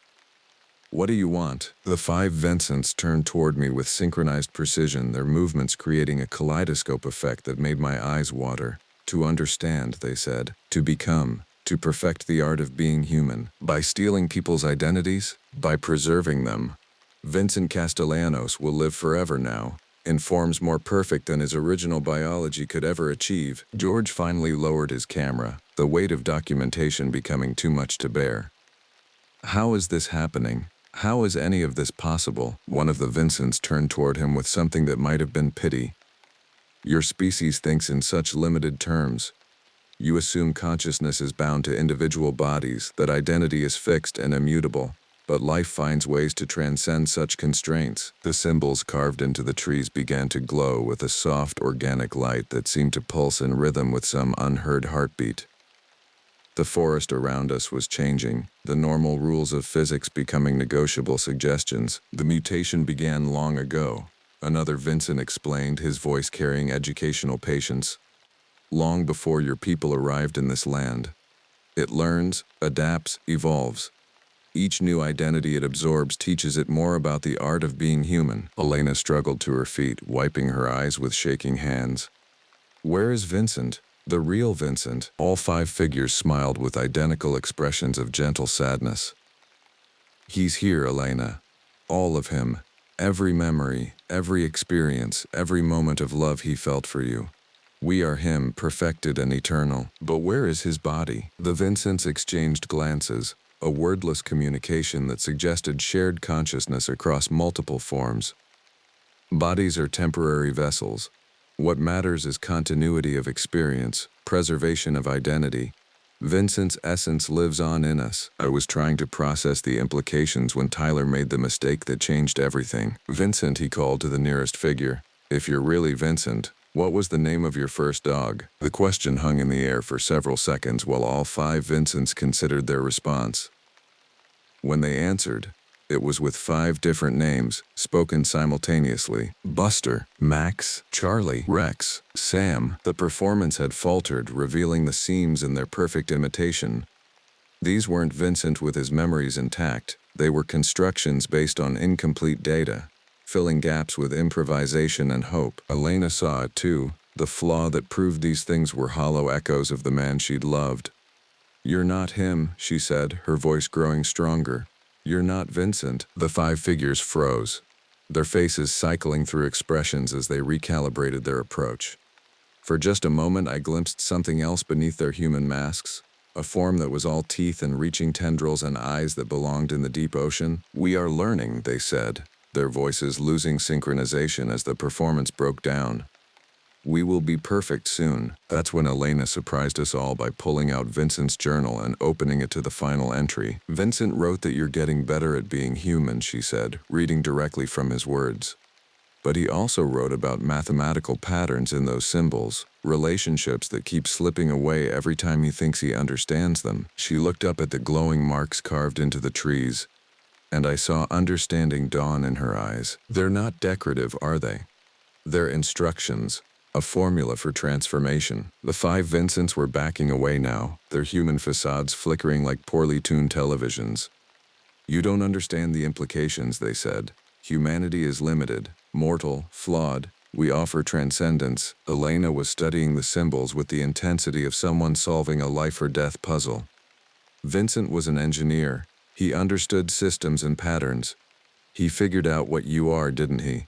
He solved your equation." The forest around us was beginning to warp, reality bending like heated plastic as whatever power animated this place realized its secret was being discovered. "Vincent Castellanos understood the nature of the mutation," Elena continued, her voice carrying new authority. "And he left instructions for stopping it." That's when the real horror began. Elena's words triggered a transformation that no human language was equipped to describe. The five Vincents began to lose cohesion, their carefully maintained human forms dissolving into something fluid and predatory. What emerged from their collapsing facades was a nightmare taxonomy of biology that followed no earthly evolutionary path. The thing that had been wearing Vincent's face was revealed as a colony organism, thousands of individual components that had learned to coordinate into the appearance of a single human being.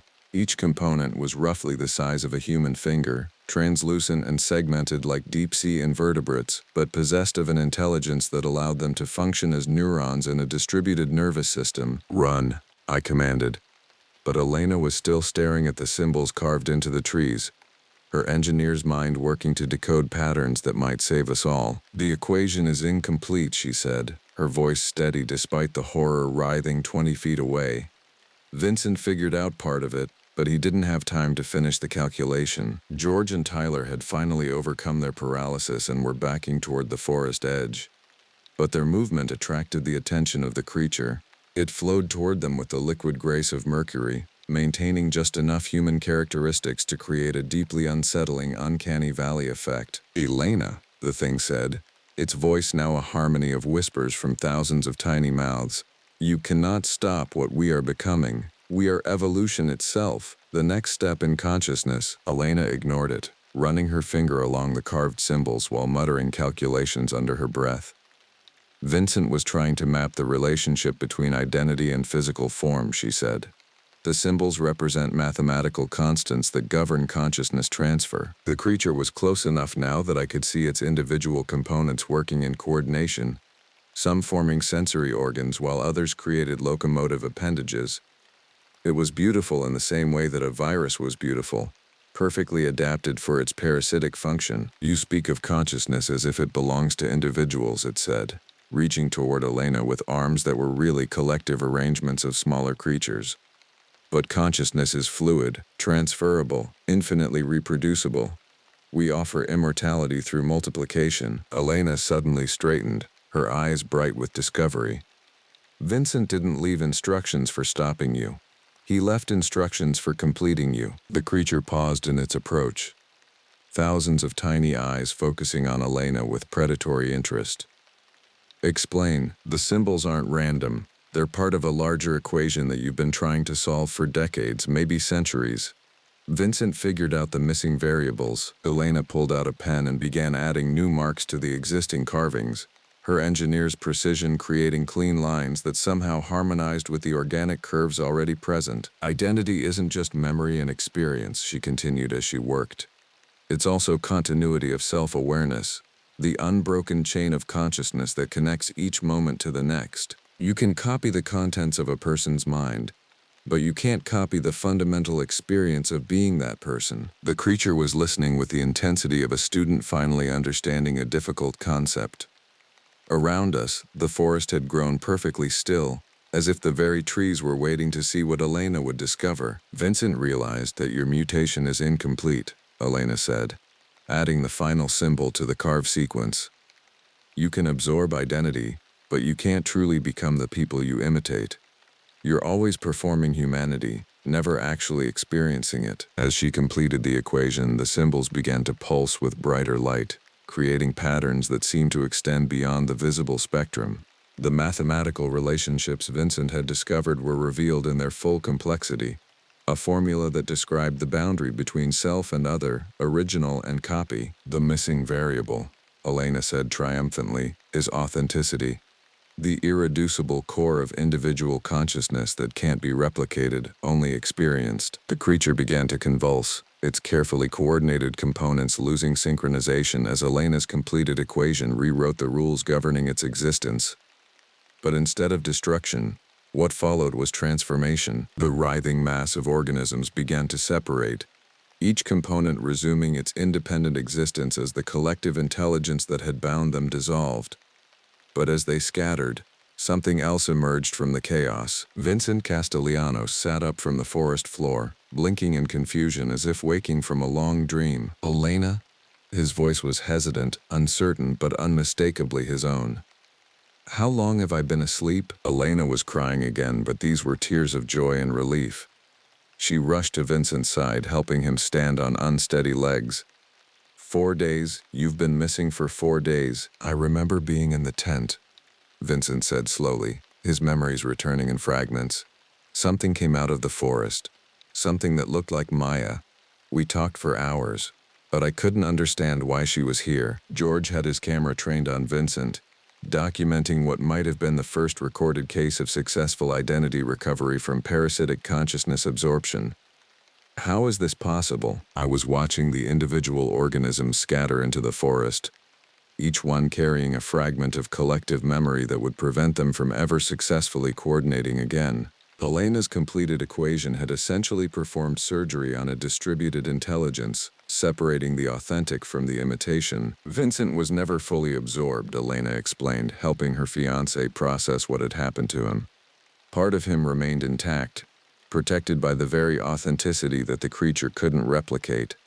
The symbols were his way of leaving breadcrumbs for anyone who might find him. Tyler was examining his tablet, watching as the multiple GPS signals consolidated into a single location. All the tracker readings are coming from Vincent now. It's like the copies were sharing his device's signal somehow. Vincent looked around the clearing with growing awareness of how close he'd come to permanent dissolution. I could feel it trying to understand me from the inside, he said, like someone reading my diary while I was writing it. The symbols on the trees were fading now, their glow diminishing as the equation completed its work. Whatever force had animated this place was withdrawing, leaving behind only normal forest and the memory of things that shouldn't have been possible. We need to leave, I said, checking the tree line for any sign of remaining threats. This place isn't stable, and I don't know if Elena's solution is permanent. As we helped Vincent gather his scattered equipment, he pulled Elena aside for a private conversation I couldn't quite overhear. But I saw her nodding, accepting some explanation or apology that would help them both process the trauma of the last few days. The walk back to the station took 3 hours, with frequent stops to let Vincent rest and recover his strength. He talked almost continuously, as if speaking was a way to prove to himself that his voice still belonged to him. The creature wasn't malicious, he said as we navigated the forest trails. It genuinely believed it was offering something valuable. Immortality through replication, preservation of human consciousness beyond biological limitations. Elena walked beside him, never letting go of his hand. But it wasn't human consciousness it was preserving. It was a performance of human consciousness, getting more accurate with practice but never achieving genuine authenticity. That's what the equation proves, Vincent agreed. Identity isn't just information that can be copied and transferred. It's the lived experience of being a specific individual. And that can't be replicated no matter how perfectly you reproduce the external characteristics. George lowered his camera as we reached the parking area, the weight of documentation becoming too much to bear. Are we going to report this? Try to explain what happened out there? I thought about the bureaucratic machinery that governed Forest Service operations, the forms and procedures that would be required to document an encounter with parasitic consciousness absorption. The truth would never survive the translation to official language. We'll report that Vincent was found alive and healthy after becoming temporarily lost in unfamiliar terrain, I said. Sometimes the most important truths are the ones that don't make it into the official record. Elena and Vincent climbed into their Honda Civic while George and Tyler loaded their equipment into their rental car. As the two vehicles pulled out of the parking area, I watched their taillights disappear into the distance, carrying 4 people who would spend the rest of their lives knowing that the universe was stranger and more dangerous than most people could imagine. I returned to the ranger station and spent the next hour updating trail maps, marking the 9 Mile Valley area as permanently closed due to unstable geological conditions. It was a lie that would protect future hikers from encountering something their minds weren't equipped to process. But as I worked, I couldn't shake the feeling that Elena's solution had been temporary rather than permanent. The individual organisms had scattered, but they carried genetic memory of how to coordinate, how to form collective intelligence. Given enough time, they might learn from their failure and develop new strategies for consciousness absorption. I pulled out a fresh incident report and began documenting the real story, creating a record that would be sealed and classified but available to anyone who might need to understand what had happened in the forest. Some knowledge was too dangerous to lose, even if it was too dangerous to share. Outside my window, the forest was returning to its normal evening sounds, but I knew that somewhere in the darkness, creatures that had learned to wear human faces were adapting to Elena's equation, evolving new approaches to the art of becoming someone else. The mutation wasn't dead, just temporarily disrupted. And next time, it might be even better at being human. 3 months later, I received a letter with no return address, postmarked from Sedona. Inside was a photograph of Elena and Vincent at their wedding, surrounded by friends and family who had no idea how close they'd come to losing them both. On the back, Elena had written a single sentence: "The equation is holding." I kept the photograph on my desk, a reminder that some stories had happy endings even when they involved creatures that defied explanation. But I also kept a loaded weapon in my desk drawer, because I'd learned that happy endings were often temporary conditions in a universe that specialized in disturbing the peace. The 9 Mile Valley area remained officially closed, my geological survey excuse having evolved into a multi-departmental bureaucratic tangle that would keep civilians away for years. I'd become something of an expert at creative paperwork, crafting narratives that satisfied oversight requirements while concealing truths that would shatter worldviews. Harrison had called several times, curious about the extended closure and the lack of actual geological survey teams. I'd managed to deflect his questions with references to environmental impact studies and endangered species assessments, bureaucratic fiction that bought time while I monitored the forest for signs of renewed activity. The monitoring had become a full-time obsession. I'd installed motion-activated cameras at strategic points throughout the restricted area, creating a surveillance network that covered every approach to the clearing where Vincent had been found. Most of the footage showed normal wildlife activity, but there were anomalies that kept me awake at night. Shadows that moved independently of the objects that cast them. Birds that flew in perfect formation despite being different species. Deer that stood motionless for hours, as if listening to sounds that existed beyond normal hearing range, and occasionally human figures that appeared for just a few frames before disappearing too briefly for the cameras to capture clear images but long enough to confirm that something was still learning to walk upright in the darkness between the trees. I'd started carrying recording equipment during my patrols, documenting evidence that would never see the inside of a courtroom but might be useful to whoever inherited this problem after I retired or transferred.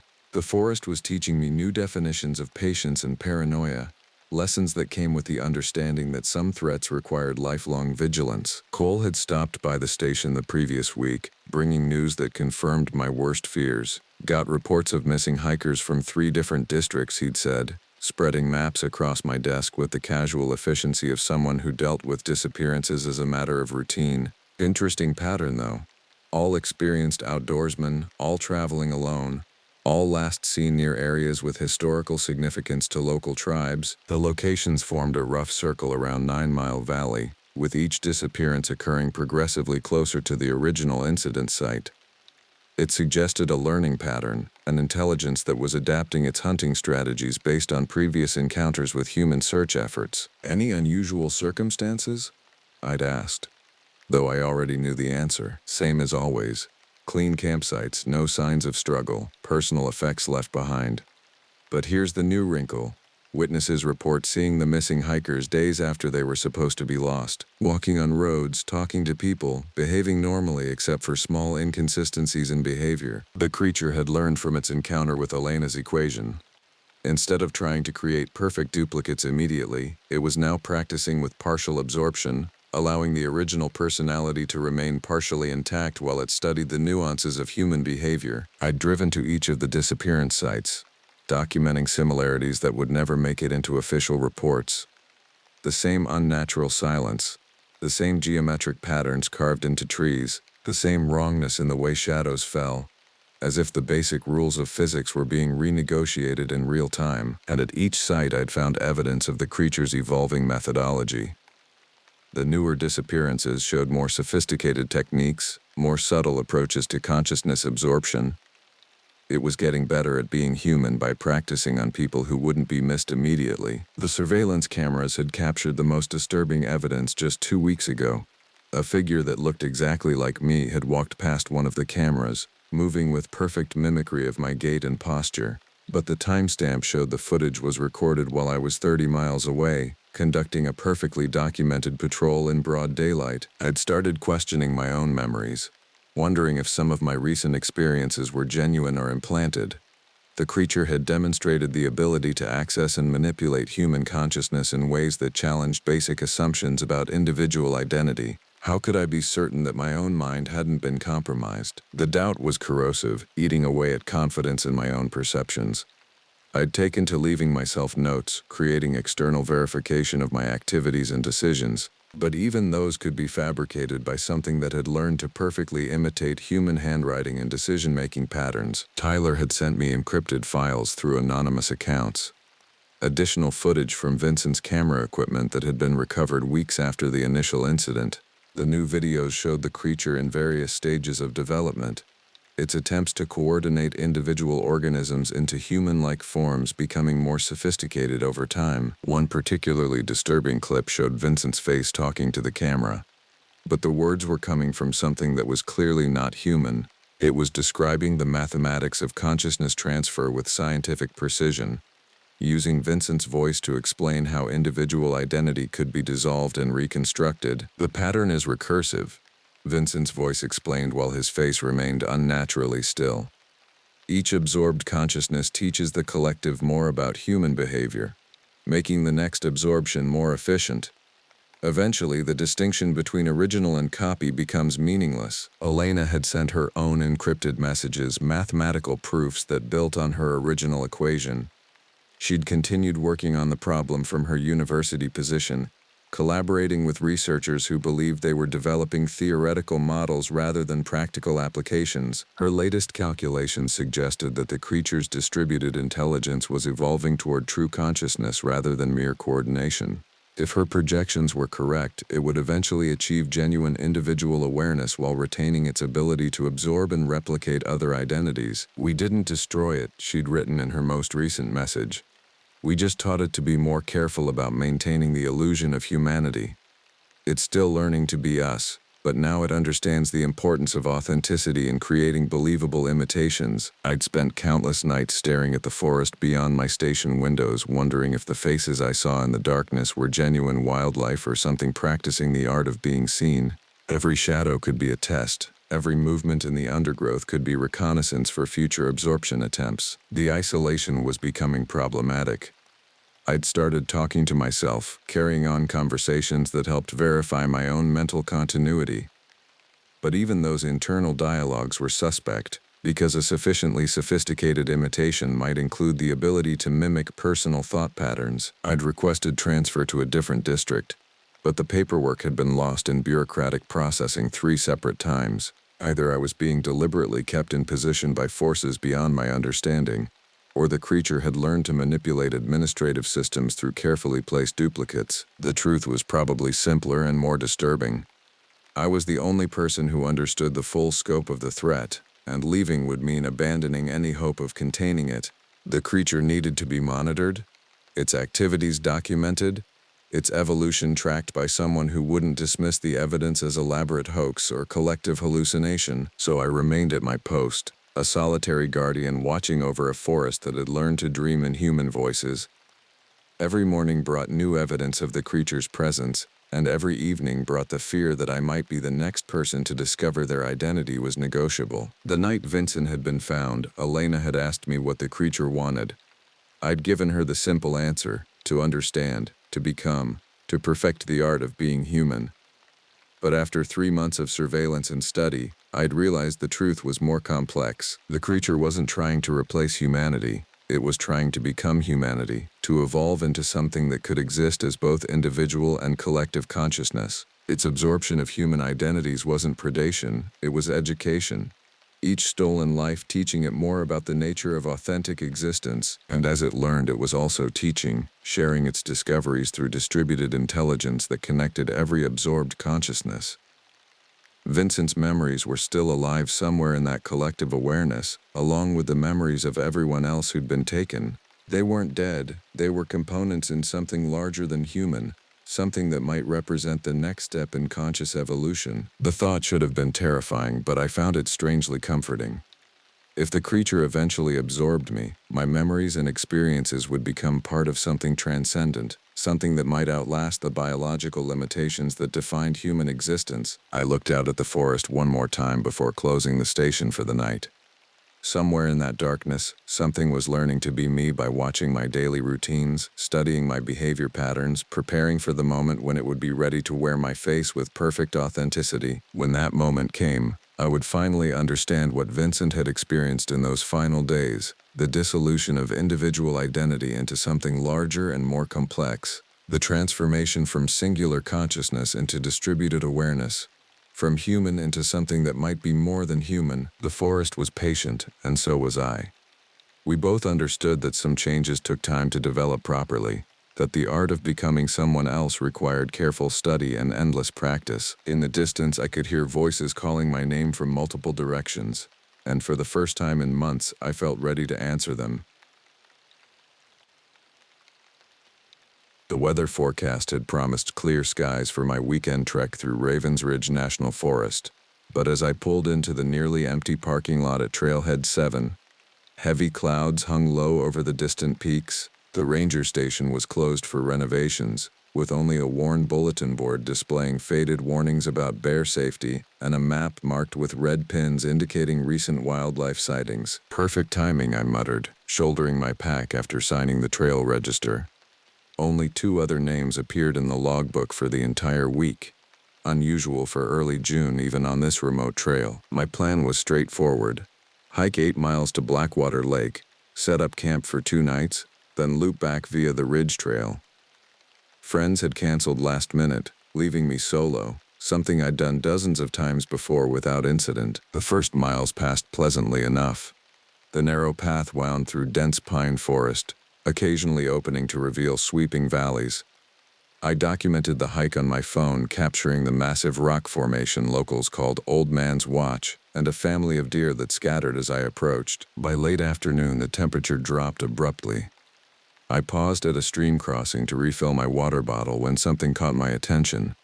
Tracks in the mud that didn't match typical wildlife patterns. Too large for coyote, too narrow for bear, with an unsettling human-like quality that made me linger longer than necessary. A twig snapped somewhere behind me. I turned quickly but saw nothing except shadows lengthening between trees. Just wildlife, I reassured myself, though my pace quickened. As dusk approached, I reached the clearing before Blackwater Lake. Setting up camp efficiently, I collected firewood before dark and secured my food in a bear canister away from my tent. That's when I noticed it: an unusual silence. No birds called, no insects chirped.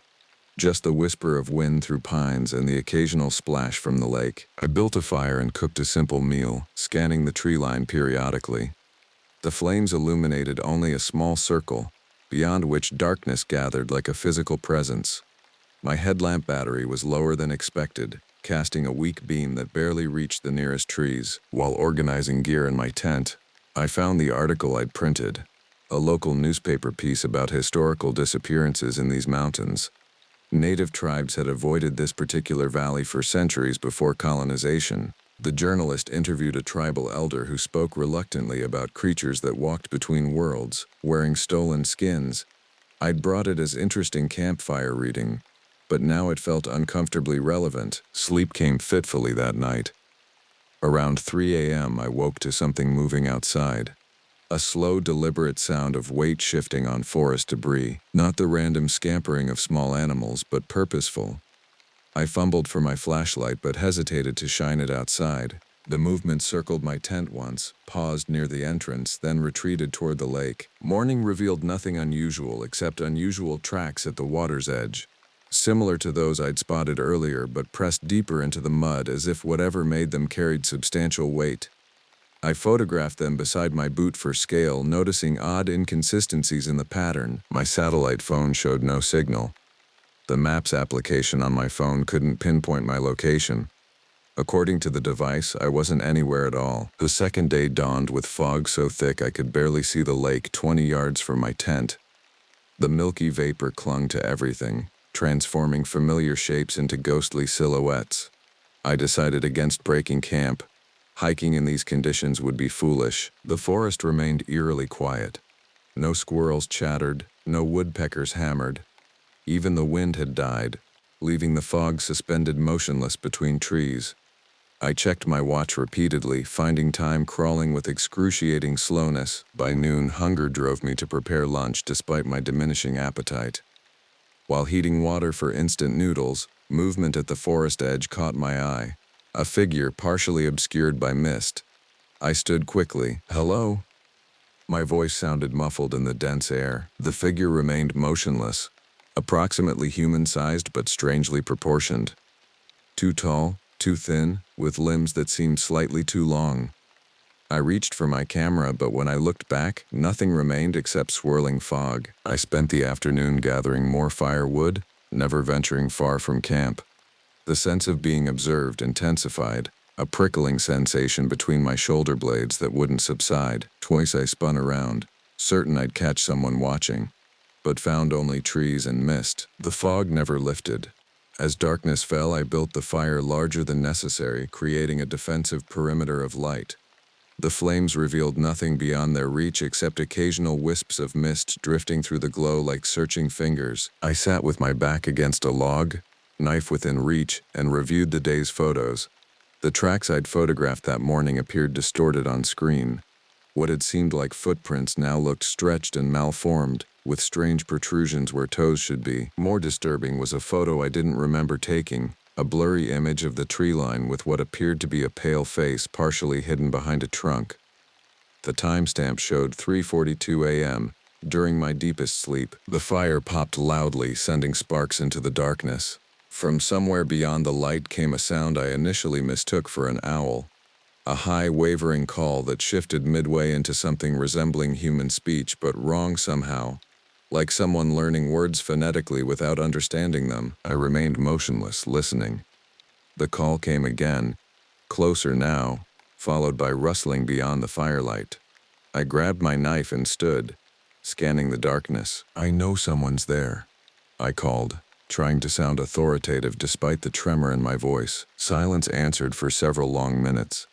Then came a response that froze my blood, my own voice, replaying my words exactly but with subtle wrongness in the inflection. Sleep was impossible. I maintained the fire through the night, watching shadows that seemed to move independently of the flame's flicker. Several times I heard branches breaking in sequence as if something circled the camp, testing different approaches. Near dawn, the fog thickened until the fire seemed to burn inside a white room without walls. I dozed briefly and woke to find small objects arranged in a semicircle just beyond the ashes, pine cones, pebbles, and a single deer vertebra bleached white with age. My phone battery died during the night. The satellite phone still showed no signal. Checking my supplies, I realized food would last only another day. I'd need to hike out regardless of conditions. As I packed, movement flickered in my peripheral vision, something dark and swift crossing between trees. When I turned, nothing remained except an impression of wrongness, like a photo with a single detail altered. The back of my tent had been slashed during the night, 3 parallel cuts about 4 inches long. The precision suggested a tool rather than animal claws. My emergency whistle had vanished from its place on my pack. Breaking camp quickly, I abandoned non-essentials to lighten my load. The fog persisted, reducing visibility to 20 feet at best. My plan was simple: follow the trail back to the trailhead, maintaining maximum speed without risking injury. The first mile passed without incident, though the silence remained absolute. No birds, no insects, no distant sounds of running water despite the stream I knew paralleled the trail. Just the crunch of my boots on pine needles and my increasingly labored breathing. An hour in, I realized something was wrong. The trail should have descended more sharply by now. Consulting my paper map, I confirmed I'd somehow veered off course. Backtracking to the last recognizable landmark would waste precious daylight. I chose to cut directly downhill, knowing the main trail ran along the valley bottom. The underbrush grew thicker as I descended, thorns tearing at my pants and exposed skin. Twice I nearly twisted an ankle on hidden rocks. Midday brought no improvement in visibility. The fog now carried an unpleasant odor, organic decay mixed with something acrid like burnt hair. I tied a bandana over my nose and mouth, which helped marginally. The forest composition changed gradually. Pines gave way to older, gnarled trees I couldn't identify. Their bark was deeply furrowed, almost black in places, with pale fungus growing in patterns that occasionally suggested letters or symbols. I stopped to rest on a fallen log, checking my compass again. The needle spun lazily, refusing to settle on a direction. I tapped the casing, but the behavior continued. Useless. That's when I noticed the carvings, crude figures etched into nearby trees at approximately eye level. Most depicted elongated humanoid forms with exaggerated limbs. Others showed concentric circles or spiraling patterns that seemed to pull at my vision, creating uncomfortable depth. The carvings appeared old, with edges smoothed by weather and time. But one stood out, freshly cut, the exposed wood still pale. It showed a simple stick figure with a backpack. My water bottle slipped from suddenly numb fingers.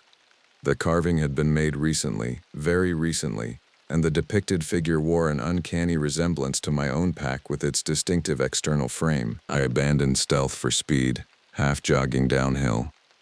The fog swirled around me, occasionally forming shapes that dissolved when directly observed.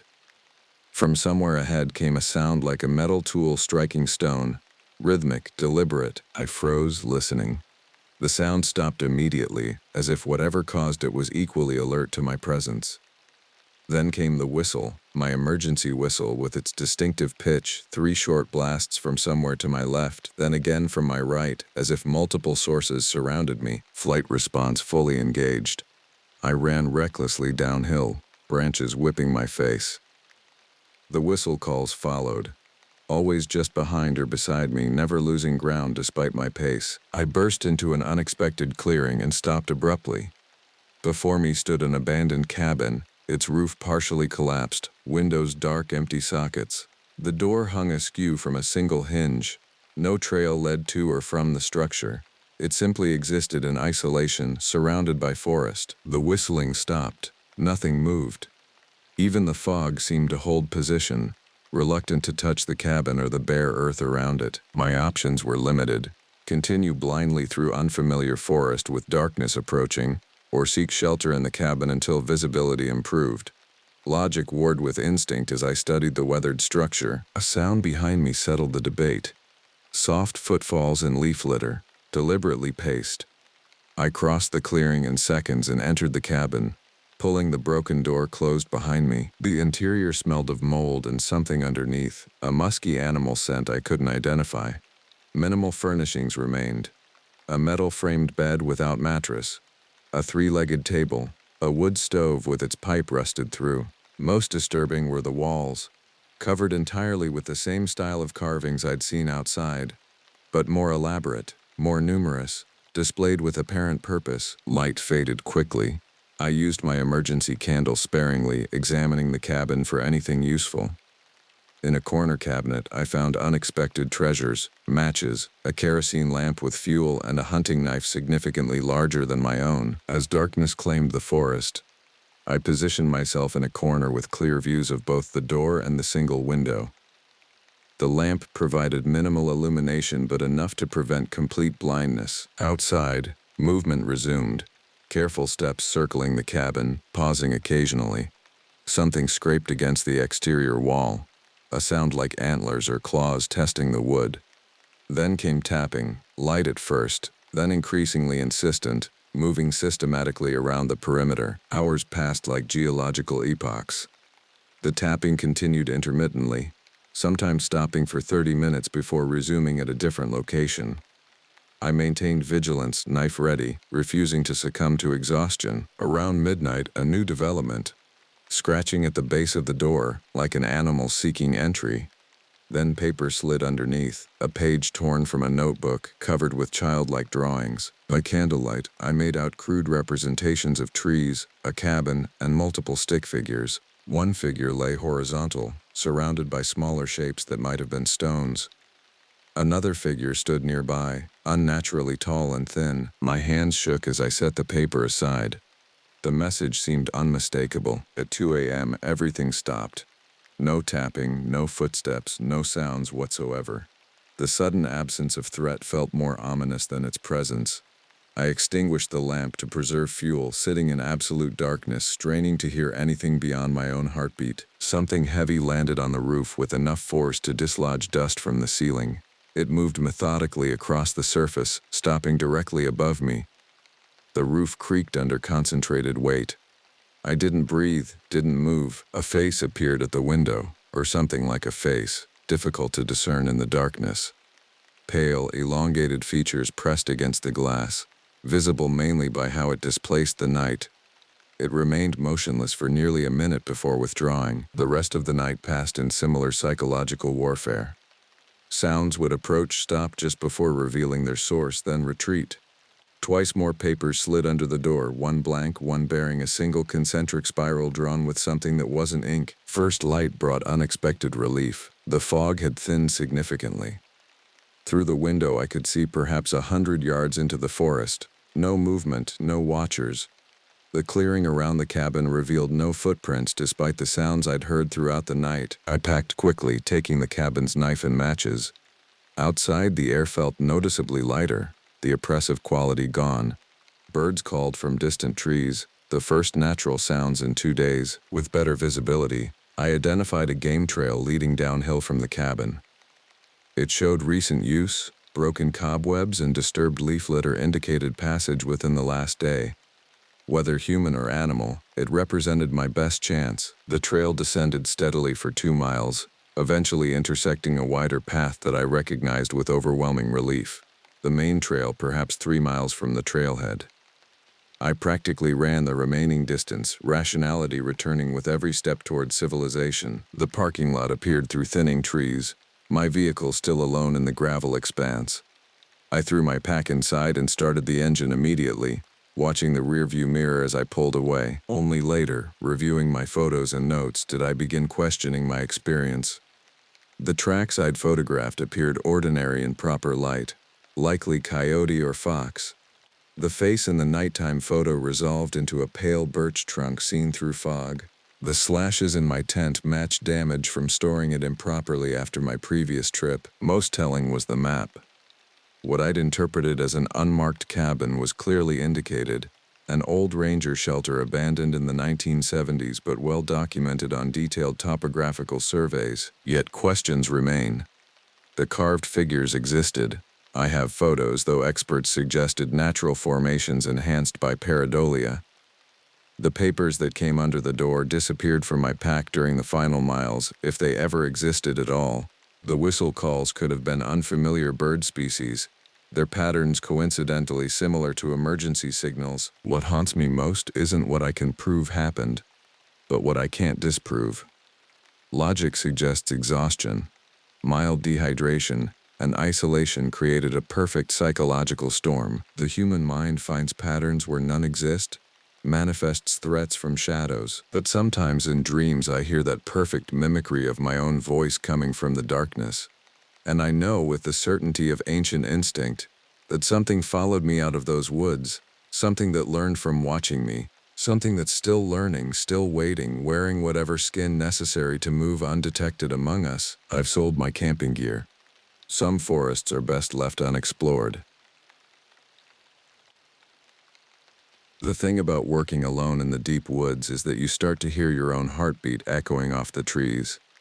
Tonight, as I write this by the dying embers of my campfire in the Cascade National Forest, that heartbeat sounds like footsteps approaching through the undergrowth. But I know better now. I know what those footsteps really are. My name is Marcus Webb, and I've been a park ranger for 12 years. I've seen bears charge at full speed, watched mountain lions stalk their prey, and tracked wolves through fresh snow. I thought I understood the wild. I thought I knew what lived in these ancient forests of Washington state. I was wrong. 3 days ago, everything I believed about the natural world shattered like glass against stone. It started with the smell. That's what I remember most clearly. Not the sight, not the sound, but that sweet, rotting stench that seemed to seep from the very earth itself. I was conducting my routine patrol along the Thornfield Creek Trail, about 15 miles from the nearest road, when the wind shifted and brought it to me. At first I thought it was a dead animal, maybe a deer that had fallen into the creek and gotten lodged against some fallen timber. But as I followed the scent deeper into the woods, away from any established trail, I realized this was something else entirely. The forest grew quiet as I tracked the smell. Not the peaceful quiet of a lazy afternoon, but the oppressive silence that falls when every living thing holds its breath and waits. My boots crunched through layers of pine needles and rotting leaves, each step unnaturally loud in the stillness. Even the creek had gone quiet, as if the water itself was afraid to babble. I found the first skin hanging from a low branch about 50 yards from the trail. At first glance, it looked like the shed skin of a snake, but as I got closer, my stomach turned. The thing was easily 6 feet long and roughly human-shaped, hanging like a discarded costume. The surface was translucent and flexible, covered in a fine pattern of what looked like pores or scales. When I touched it with the tip of my hiking stick, it felt warm and slightly damp, as if it had been recently vacated. But it was the smell that made me gag. That sickly sweet rot that seemed to cling to the inside of my nose and coat my tongue. I've smelled death before, plenty of times. But this was different. This smelled like something dying while still alive, like flesh turning bad from the inside out. I should have left then. Every instinct I had developed over 12 years in the wilderness was screaming at me to turn around, get back to the station, and call for backup. Instead, I kept walking deeper into the forest, following a trail of shed skins that hung from branches like macabre Christmas decorations. The second skin was smaller, maybe 4 feet long, but thicker. When I examined it more closely, I could see what looked like hair follicles embedded in the translucent membrane. Human hair, dark brown and coarse, still attached to the shed skin like some nightmare toupee. My hands were shaking when I pulled out my satellite phone to call the station, but there was no signal. The thick canopy overhead blocked everything, and I was too deep in the valley to reach any towers. I had two choices: head back to report what I'd found, or continue following the trail to see where it led. I chose wrong. The third skin was wrapped around the trunk of an old-growth Douglas fir, spiral-bound like a twisted ribbon. This one was different from the others, more detailed, more complete. I could make out the impression of facial features pressed into the membrane, like a death mask made of flesh. The eye sockets were intact, and beneath them, the suggestion of a nose and mouth. But the mouth was wrong. It was too wide, stretched from ear to ear, and lined with what looked like needle-sharp teeth marks. That's when I heard the humming. It was soft at first, barely audible over the sound of my own ragged breathing. A low melodic tune that seemed to come from everywhere and nowhere at once. The kind of humming you might hear from a child playing alone, innocent and carefree. But there were no children this deep in the forest. And as the melody continued, I realized it wasn't quite human. The notes were too pure, too sustained, and they seemed to resonate with something inside my chest, making my ribs ache. I followed the sound deeper into the woods, past more shed skins hanging like ghostly sentinels. Each one was more complete than the last, more detailed, more disturbing. Some still had fingernails attached. Others bore the impression of body hair or scars. One particularly large specimen had what looked like surgical scars running down its translucent chest, Long, precise lines where something had been cut open and sewn back together. The humming grew louder as I approached a small clearing where the afternoon sun managed to penetrate the canopy. In the center of the clearing stood what had once been a campsite. A dome tent, bright orange and relatively new, sat beside the cold remains of a fire ring. Camping gear was scattered around the site: a backpack, sleeping bag, and portable stove. Everything looked normal except for one detail that made my blood run cold. The tent was unzipped from the inside, and trailing out of the opening was a path of shed skin, like a snake molting its way to freedom. But this wasn't snake skin. The pieces were unmistakably human-shaped, and they led away from the tent in a straight line toward the far side of the clearing. I approached the tent with my hand on my sidearm, though I wasn't sure what good a .40 caliber would do against whatever could shed human skin like a coat. The camping gear belonged to someone named Derek Paulson, according to the permit I found in the backpack, a software engineer from Portland who had been due back at work 3 days ago. Inside the tent I found his clothes: jeans, hiking boots, flannel shirt, all arranged neatly as if he had carefully undressed and folded everything before whatever had happened to him happened. But it was what I found at the bottom of his sleeping bag that made me understand the true horror of the situation. Wrapped in the down filling was a small digital camera, still recording. The battery was nearly dead, but there was enough power left for me to watch the last few minutes of Derek Paulson's life. The video started normally enough. Derek had set up the camera to record himself cooking dinner over his camp stove, talking excitedly about the wildlife he'd seen that day. He mentioned hearing beautiful bird songs and finding unusual animal tracks near the creek, but as the video progressed, his expression changed. He kept looking over his shoulder, pausing mid-sentence to listen to something I couldn't hear. "Do you hear that?" he whispered to the camera, his eyes wide with wonder rather than fear. "It sounds like singing. Like someone singing just for me." The video jumped forward several hours. Derek was now sitting in his tent in the dark, the camera's night vision mode casting everything in an eerie green glow. He was humming along with that same melody I had heard, his eyes vacant and unfocused, but his face was wrong. His skin looked loose, like it was several sizes too big for his skull. And as he hummed, I could see it beginning to separate along invisible seams, peeling away from the muscle and bone beneath like wallpaper coming unstuck in a damp house. "It wants me to take it off," Derek said to the camera, his voice dreamy and distant. "It says it doesn't fit anymore. It says I've grown too big for my skin." His hands moved to his face, fingers finding the edge where skin met something else, and he began to pull. Not violently, but gently, carefully, like someone removing a delicate garment. The skin came away in one piece, revealing not raw flesh underneath but something else entirely. Something that glistened wetly in the camera's green light. Something that pulsed with its own rhythm. The thing that had been Derek Paulson turned toward the camera and smiled with teeth that were too sharp and too many, and the video cut to black. I dropped the camera and stumbled backward, my mind reeling from what I had seen. But as I turned to flee the clearing, I realized I was no longer alone. The humming had returned, closer now, and with it came the sound of something moving through the underbrush.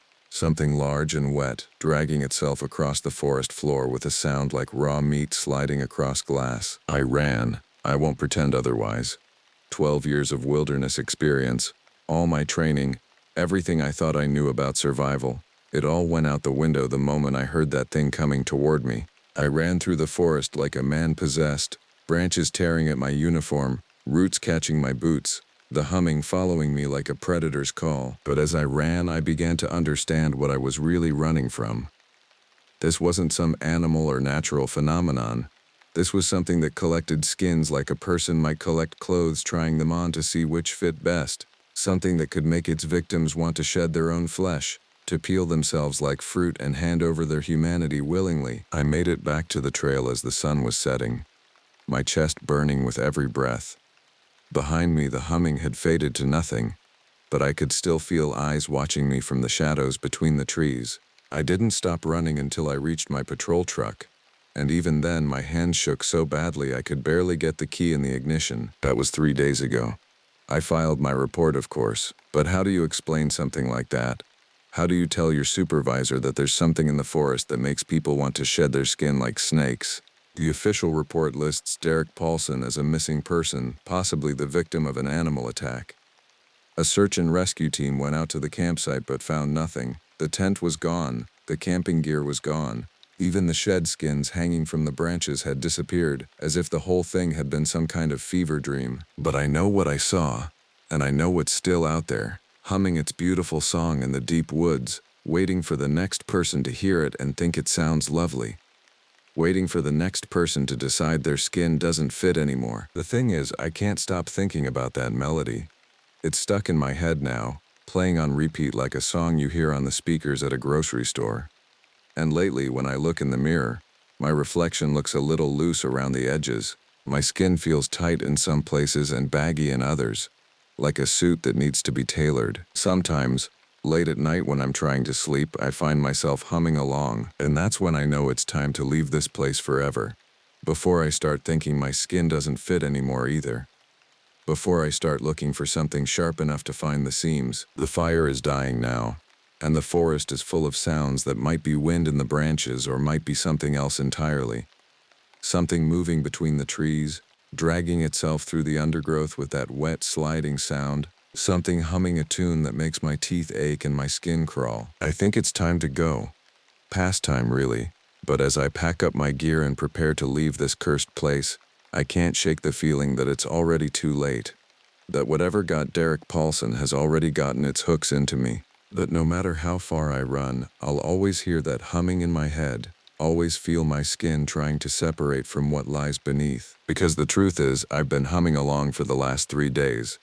And this morning when I woke up, I found something at the foot of my sleeping bag that made my blood run cold. A piece of skin, translucent and warm to the touch, roughly the size and shape of my left hand which now feels strangely light and loose, as if the skin is no longer quite attached to the muscle and bone beneath. The humming is getting louder now, and it's not coming from the forest anymore. It's coming from inside me, and God help me, it sounds beautiful.